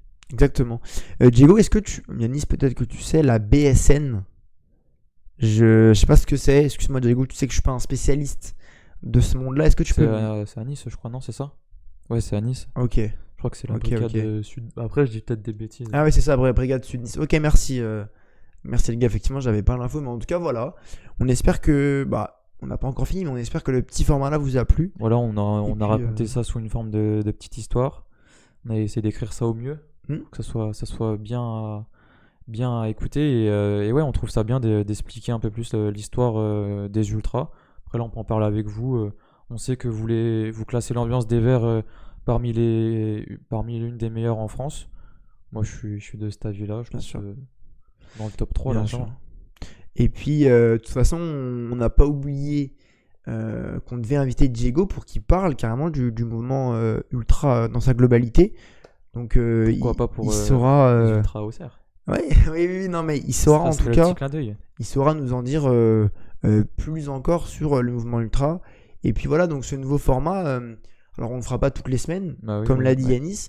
Là, on a profité de la trêve, il y avait un petit peu moins d'images. Alors, il y a des gens qui nous ont dit, voilà, pourquoi pas montrer les quelques ambiances avec les sélections. Mais effectivement, c'est un petit peu moins spectaculaire, on va dire. Ouais. Donc on s'est dit, pourquoi pas tester ça, on en profite un petit peu. C'est un live aujourd'hui tranquille, comme on l'a dit, mais qui se passe très bien. Et on a profité pour tester ce nouveau format et même le suivant. sur ce format-là, il sera même amélioré, parce qu'on avait parlé de. Bien sûr. Tu sais, vous diffusez aussi des Ouais, images, des images, tout ça. les logos des groupes ultra, des animations qu'il y a eu dans ce club-là. On va essayer aussi d'améliorer la qualité, parce qu'on sait que les vidéos, elles sont pas forcément de Exact. bonne qualité pour vous, mais on va essayer de Et s'améliorer. comme le dit Sangwan, en vlog, ça peut être effectivement, on peut lier nos lives à nos vlogs avec ce genre de format. Donc effectivement, c'est intéressant. Et donc voilà, JDB, Diego, les spécialistes un petit peu du supporterisme. Donc voilà, c'est des gens qu'on va convier tôt ou tard pour qu'ils nous parlent un petit peu de. J'ai vu que de tout à tout l'heure, ça. il y a quelqu'un qui a dit pourquoi pas, pour améliorer, inviter les personnes directement sur le plateau. Ouais, C'est un peu plus compliqué de Effectivement. faire ça, et on trouve que c'est une belle alternative de vous appeler directement. Mais alors, je vous ai dit, les gars, il y a quelques lives que c'était une nouveauté. Je me suis un petit peu emballé, mais j'ai dit que c'était une nouveauté Twitch, etc. Et j'ai cherché un peu, et il y a Anime, je pense que la plupart d'entre vous le connaissent, qui faisait une espèce de radio libre il y a un an à peu près, qui faisait venir des abonnés le soir directement sur Discord comme nous, mais dans le milieu un peu sportif comme ça, podcast, émission et tout. Bah, je pense qu'honnêtement, on est les seuls, ou en tout cas, enfin, une des seules des émissions qui propose ça, donc on en est très content. Et effectivement, si on continue de bien évoluer comme on le souhaite, pourquoi pas un jour Croisez les doigts pour accueillir- avoir plus de visibilité. effectivement, Ouais. pourquoi pas un jour accueillir quelqu'un en plateau, ça serait avec grand plaisir. Bientôt, on sera avec Dwagby, nous on va diffuser la Ligue 1. Lui, il diffuse, là, j'ai vu les espoirs maintenant, là, l'équipe de France. Je sais pas si t'as vu Ouais, l'info ouais, passer, j'ai ouais. vu, j'ai vu jusqu'en 2027, ouais. Alors, peut-être on sera peut-être diffuseur officiel de la Kings League. Peut-être. Et non, mais, désolé les gars, j'avais pas l'info. Yous le fait, Pfut aussi, j'avais pas l'info les gars. Laissez-moi dans le déni, mais non, mais en tout cas voilà, on sait que ça vous plaît, ça nous plaît aussi, et on échange bien, donc c'est top. Peu importe, après être les premiers ou pas, c'est pas l'important. L'important c'est de faire ce qui nous plaît à nous et à vous, donc c'est impeccable. Yanis, est-ce que peut-être quelque chose à rajouter sur Saint-Etienne, sur ce format, non? Non, bah, je pense que j'ai fait le tour. On a été dans les grandes lignes quand même, mais si personne, Diego et tout, n'ont pas de connaissances à apporter en plus sur les groupes stéphanois, je pense avoir fait le tour. Hein. Mhm. C'était bien aussi de noter que ça vient d'Italie aussi, Ouais. l'idée de Exact. créer ces groupes ultra Ah en oui, France. poteaux carrés, les fameux poteaux carrés à Glasgow pour Saint-Etienne. Exposés d'ailleurs au musée des Verts, effectivement, Sangohan. Yanis, présente-nous les deux groupes un peu. Vas-y Diego, je sais que t'es un peu plus calé, si tu veux nous faire un petit paragraphe, t'es un peu plus calé vas-y, sur le non, sujet. Diego, dis-nous Parce que un j'ai petit pas envie peu, de dire mais- des bêtises non plus. Mais les deux groupes, c'est ce que t'as dit. Ouais, bah C'est ce là, que t'as expliqué. ouais, Oui, les rapidement, grands mais. mots c'est des groupes qui sont différents, qui n'ont pas forcément les mêmes idées. En termes de supporters, j'avais dit qu'il y en a un qui était un peu Ouais. plus. On va dire, c'était un peu plus. Comment dire tu sais, ils sont plus souvent pas contents, enfin, Ouais. ils sont plus souvent à râler, à exprimer leur mécontentement. Alors que t'as un groupe qui est plus. Light, on va dire. Mhm. Mais ça joue aussi peut-être du fait que. Je sais pas, faudrait que Diego m'aiguille, mais peut-être que les groupes de supporters aussi.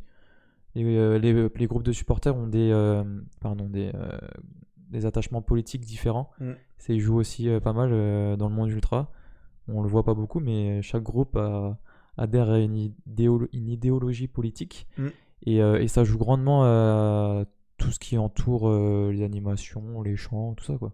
Exact. Bah, les Queens, écoute, bon courage pour le travail. Les Queens, il est partout, hein. Les études, le travail, sur nos lives, il est partout, les Queens. Non, bon courage, mon frérot. Et comme d'habitude, la rediff, du coup, mercredi 14h30, j'ai décalé d'une journée. Enfin, on a Ah, décalé. Les Queens aussi, je sais pas si je C'est t'ai vu plus- sur le Discord. N'hésite pas aussi à participer Ouais. si tu veux venir parler Exact. avec nous sur les lives. Exact. Voilà, la veste de Roberto De Zerbi. T'as vu la veste qu'il avait, tu sais, CP Compagnie, d'inspiration populaire italienne. En fait, c'est Non, j'ai une... pas vu. Bah, apparemment, c'est une veste qui était typique des ultras en. Alors, ça vient de l'Angleterre et ça a été repris par l'Italie. Et à l'époque, avec Bologne, le Milan, tout ça. Et donc, c'est un peu un symbole de la culture ultra, apparemment, dans ces pays-là en tout cas. Ok, ouais. Peut-être pas trop en France. Et puis, bon, maintenant, ça a été détourné et la veste coûte très très cher, mais fut un temps, voilà, CP Compagnie, marque ultra, et donc De Zerbi qui en a été un en Italie, là où il a vécu, et qui se sent très proche de ces gens-là, a porté cette veste-là. Alors, du coup, ça fait parler sur les réseaux, je pensais que tu avais vu. Non, Mais du tout. ouais, c'était lors du match contre C'était cette contre année-là Metz. Ouais, contre Ok, Metz, ok, ouais. ok, Le ouais. dernier match de l'OM. Les Queens et JDB, Diego et JDB, on attend votre petit message du coup sur les deux groupes, et puis ensuite on va enchaîner Mais tranquillement. je vois qu'il y a des chats qui ont été censurés alors que Ouais. je vois pas forcément. Ouais, c'est bizarre. Ben si, regarde, Homophobie, homophobie. Dep. Bah BD quoi. Oh ouais, mais ils vont chercher loin là. Ah oui, non mais Dep. c'est pas ce qu'il voulait dire en plus. Maintenant, les déplacements, on voit. Ah ouais, ok, Il a juste ok. à abréger. bien sûr. Et là, ouais, je vois un autre sur Diego qui répondait à Sangohan. Et je vois pas. Et ouais, non, c'est caché, mais ouais, c'est peut-être un petit peu. Il y en a trop qui strict. essayent de. Tu Quoi vois, le premier là, il essaye de Exact. contourner, il met des espaces Exact, entre exact. Mais ouais, effectivement. Ouais, bah des fois on peut pas Est-ce que faire t'es grand-chose. encore là alors, je sais pas comment ça se dit, mais Jean The Semar, est-ce que t'es encore là sur le live ou pas du tout? Parce que t'étais arrivé, tu t'es abonné, est-ce que t'es encore là ou... Si, je l'ai vu mettre quelques messages. Ouais, et il est tout, encore là, ouais. Il a kiffé. Bah, il kiffait bien le. Alors. Wow. Donc, je le lis les gars. Donc, le premier groupe ultra à Saint-Étienne, c'est les Magic Fans, groupe fondé en 91 Ouais. et apolitique. De prime abord, on ne se penchera pas sur les cas spécifiques du noyau du groupe, avec de nombreuses amitiés de groupes de gauche, ultramarines, de Bordeaux par C'est exemple, très connu ça. Ouais. et de droite extrême ou non, tels que la Torcida Splits ou les Ultras de Stuttgart. Ils n'ont pas de hooligans à proprement parler, mais les mecs sont aussi assez actifs dans la rue et dans la lutte pour la liberté de tous les ultras. Ok. Et pour finaliser, ce sont des pionniers, que ce soit tribune, en lutte ou dans la rue, ce qui se fait de mieux avec l'OM, nous dit Diego. Je plaisante, il n'a Ouais. pas dit ça. Ah. Non, mais Et, ok, merci, non, Diego, j'ai lu le pour, paragraphe dessus. Mais ouais, l'amitié avec Bordeaux est vraiment connue parce que tu vois souvent Ah ouais. qu'ils font des Ok. tifos ensemble ou des Stéphanois qui vont en tribune à Bordeaux ou vice versa. d'accord. Ouais, tu vois souvent des animations pour fêter, pour dire qu'ils ont une amitié ensemble. Mhm. Ok. Stuttgart Bah, aussi, c'est connu, ouais, tu ouais. vois régulièrement. Bah, je sais que, par exemple, les amitiés, je sais que l'OM, ils le sont avec l'AEK Athènes, par exemple. Ouais. Mais je savais pas du tout pour Bordeaux et Saint-Etienne. Ouais, si Bordeaux, ouais, c'est connu. Ok. Je crois qu'il y a pas. Bah, de toute façon, si, il y a Auxerre et Guingamp, mais il n'y a pas beaucoup de groupes Ouais.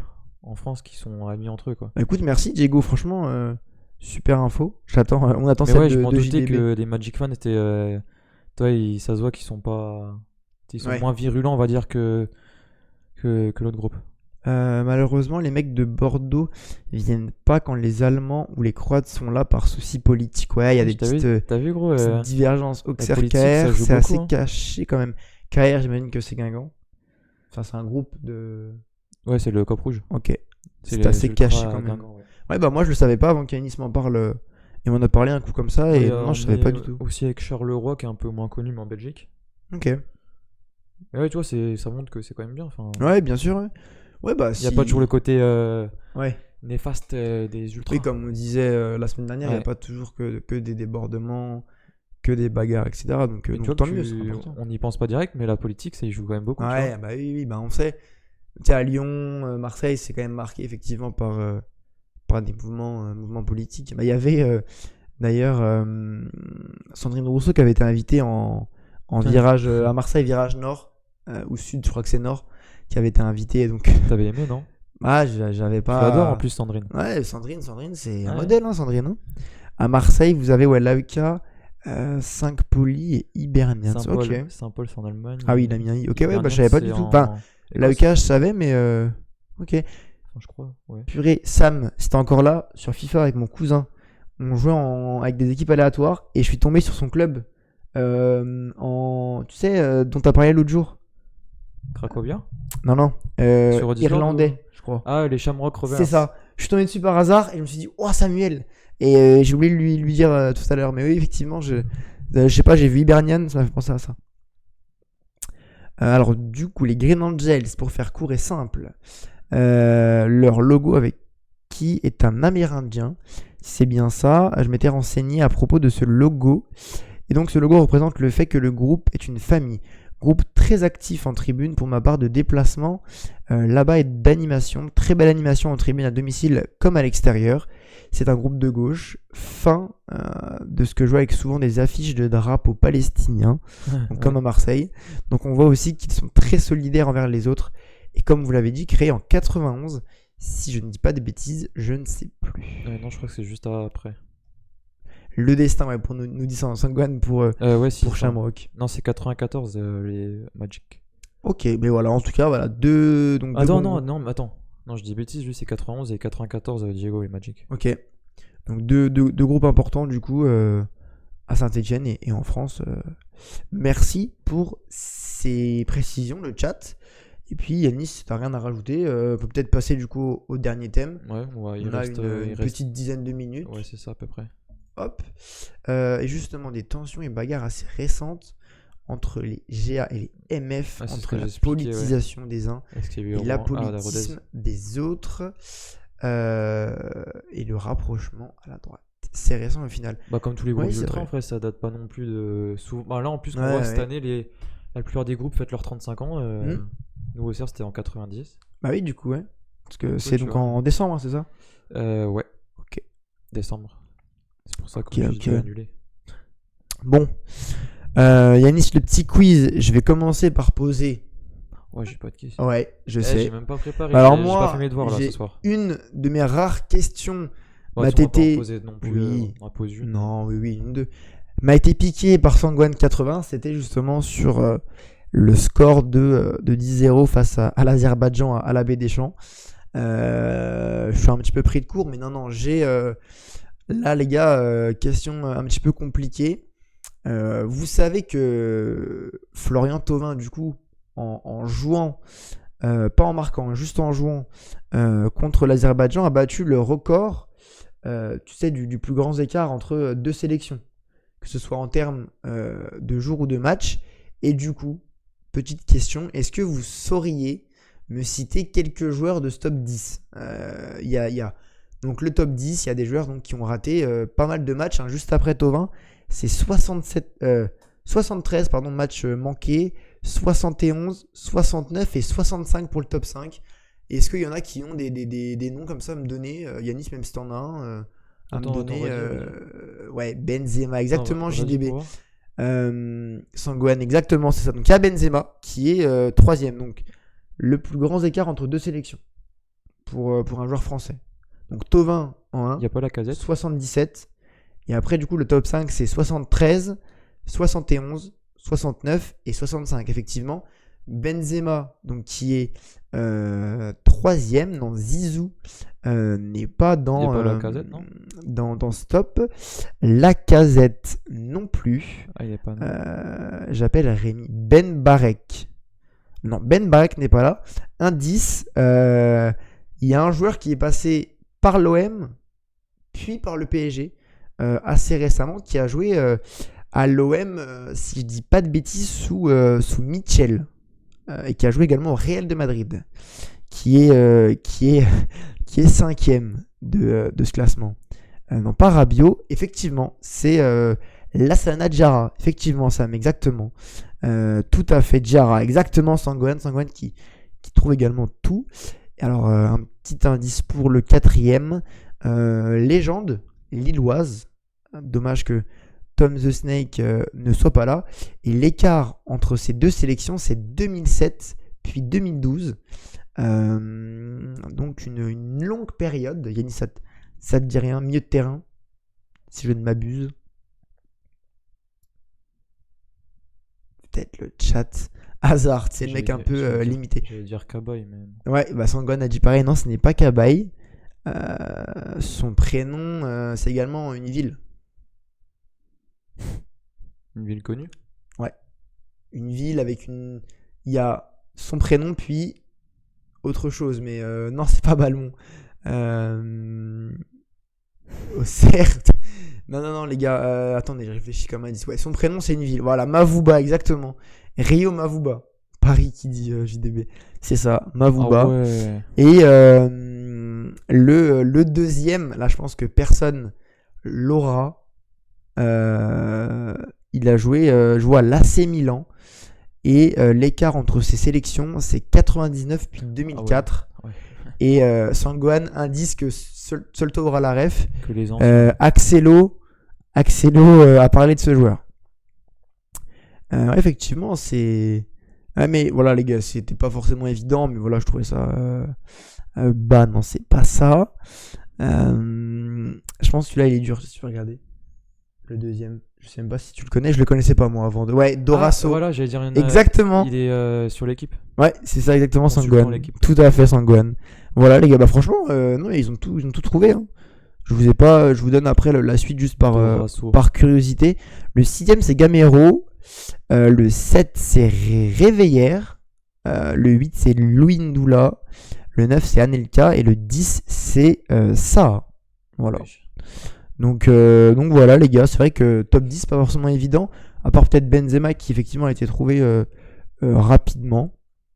Ouais, Et puis, Yannis, si t'as une deuxième question, non, pas forcément. Non. Bon, je vous en pose juste une. Buteur en finale de CDF contre l'OM. Ok. Et puis, je vous pose, les gars, une dernière question. Est-ce que quelqu'un aurait la plus large défaite de l'équipe de France, les gars? Est-ce que quelqu'un l'a? Et puis, ce sera la dernière question de ce petit quiz. Je sais pas si vous l'avez. Si quelqu'un l'a, je suis preneur. Mais ça remonte. Hein. Donc, à mon avis, Attends, elle est où Là. Personne l'aura. Regarde l'année. Ah, personne l'aura. Non, 12-0, c'est pas ça. 1908. Ouais, les gars, désolé, c'est juste pour le petit truc, le petit quiz. 1908, le 22 octobre, c'était à Londres. Et c'est la plus large défaite. Sam, il l'avait, gros. Ah bon? Bah, c'est pas ça. Ah, presque, Sam, exact. C'est 17-1. Ah, ouais, ok. T'as dit 16-1, c'est 17-1, effectivement, les gars. Face au Danemark. Ouais, face au Danemark, du coup, en 1908. Oh, ça craint. Mais alors là, il faudrait voir après le contexte du match, tout ça. Mais effectivement, voilà. C'était avant la Première Guerre mondiale, carrément.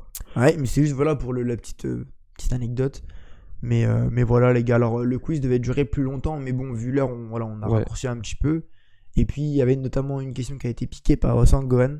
J'étais même pas né, nous dit JDB. Bah, effectivement, en 1908. Mon arrière-grand-père était pas né. Ouais, carrément. Non, je sais pas. Mais voilà, les gars. Bah, écoutez, petit quiz, voilà, terminé. C'était juste pour le petit challenge. On verra si on le refait plus tard. Mais en tout cas, voilà, dites-nous un petit peu ce que vous avez pensé de ce live. Et puis, on coupe dans quelques minutes. J'ai une question. Bah, dis-nous, Sam. On t'écoute. Profitez-en, les gars. Profitez-en. Et si vous-même, vous avez des petites questions pour le quiz, n'hésitez pas, on y répondra. C'est peut-être ça que t'as, Sam. Dis-nous. On t'écoute, on est tout oui. Sam. J'ai peur de ce qu'il va nous demander. Ça se trouve, personne n'aura la réponse. Je m'attends à tout avec Sam, notre brillant chroniqueur du soir. Est-ce qu'un Dijonais a déjà joué en équipe de France? C'est déjà arrivé? Ah, j'en sais rien. Je sais pas. Quel a été le premier buteur du match Mani Carré Auxerre ASC le 11 octobre? Rémi. Ça, Rémi? Je sais pas, moi. C'est une je bonne sais réponse. pas. Ah, bah non, mais oui, t'as pas joué. C'était pas. Je croyais que c'était ton match. Ah non. Carrière. Il n'y avait pas de Mani Carré, non. Carrière. Pour. Ah, mais puis même. Et ben Gourcuff, qui a joué à Dijon aussi. Ah, mais il jouait à Dijon, il a été appelé. Ah non. Ah, okay. non. Ah, je parlais en mode. Il jouait à Dijon, il a été appelé. Non, je croyais que tu voulais dire, tu sais, joueur passé par Dijon et qui a joué en équipe de France. Je vois que Samuel a des petites pépites, hein. Vu que ça nous a invités à Carré, prépare tes petites pépites parce qu'on va venir les voir jouer. C'est ça, on va voir peut-être ce que ça va donner. Ça se trouve grâce à nous. Vas-y, dis-nous JDB. On va mettre en lumière les futures pépites. C'est ça, hein, peut-être qu'il y a des au CR Dijon, ils vont venir piquer des joueurs à Carré. Je sais pas pourquoi, j'ai l'impression que JDB, la question va pas être très sérieuse. Ça va être à mon avis, ça va être un petit truc genre un petit truc piège ou un truc qui fait débat, tu vois. Moi, je vois bien un truc comme ça. On t'écoute en tout cas. Si c'est pas ça, JDB, ça fera 5 € dans la cagnotte. La question à 1 million. Qu'est-ce que vous pensez d'une Coupe du Monde pour les non qualifiés pendant les qualifs? Yanis? Non. Bah, je suis pas pour. Oui, non, moi non plus. Hein. Ça fait trop de compétition. Ouais. C'est ça fait trop de. Comme les jeux des dopés aux États-Unis, ils vont faire une compète contre dopés. Non, mais c'est très bizarre. Mais ouais, non. Laissons-les dans leur délire chelou là. Ni Yanis ni moi, on est pour en tout cas des dopés après JDB. Des gens qui se sentent nuages. Nuages. Courgettes. En tout cas, on a eu un chat bien en forme ce soir. On a eu des nouveaux aussi, c'était pas mal. Ouais, franchement, pas mal. 2 nouveaux, un chat en forme, peut-être qu'il y avait un premier nouveaux, invité. Mais qui parle pas. Peut-être, mais en tout cas. Mais notre nouveauté a attiré du monde. Voilà, ça, et puis tout le monde a bien répondu, tout ça. Tout le monde a bien répondu pendant qu'il y avait ça, mais après, tout ça, même le petit quiz, c'était marrant, vous avez bien joué le jeu. Donc franchement, c'est pas mal, je pense qu'on va pouvoir se laisser là, mon petit Yanis. Ouais. Les gars, comme on d'habitude, va se rentrer gentiment. Comme d'habitude, on vous laisse venir sur les réseaux. Hein. C'est important, on le répétera jamais assez. Ouais, parce que là, en vrai, on voit TikTok, on a du mal, ça serait c'est bien. Ça, mais même YouTube, parce qu'il y a les rediff et on a 47 abonnés sur Twitch contre 13 48 sur YouTube. Ah bah oui, du coup. Ouais. Même 49. Ouais. Donc effectivement. Et les gars, les road to 100 là. Ouais. Bientôt les 100 abonnés. Donc venez les gars sur YouTube, sur TikTok, sur Instagram et sur notre serveur Discord. Comme d'habitude, je mets le petit message pour le tirage au sort, soit ce soir, soit demain. Du coup, à moins qu'Nkunku marque et qu'Evan, du coup, soit On notre attend- invité de on lundi attend- on prochain. attend la fin du match. Effectivement, on va voir ça. Mais en tout cas, voilà les gars, merci à tous. Bonne nuit Yanis, te dit Sangohan. Ouais, demain, boulot. Ouais, bien sûr, boulot. Hein. Boulot, Exactement. boulot, ouais. Donc merci en tout cas les gars pour ce live de qualité. C'était un super moment.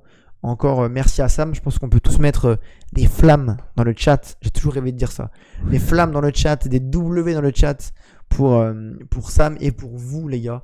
Parce que sans vous, il n'y aurait pas de live. Sans vous, tout sans simplement. filtre n'existerait pas, C'est les gars. ça les gars. Vous êtes la base de tout ça. Donc merci beaucoup. Et puis on se donne rendez-vous dans la semaine sur les réseaux et sur le serveur. Puis lundi prochain sur Twitch, C'est comme ça, d'habitude. ouais. Bon, les gars, on vous souhaite une bonne soirée et une bonne nuit. Exactement, et une très très bonne semaine à tous, en espérant que vos clubs gagnent ce week-end et que tout le monde revienne bien en forme lundi prochain.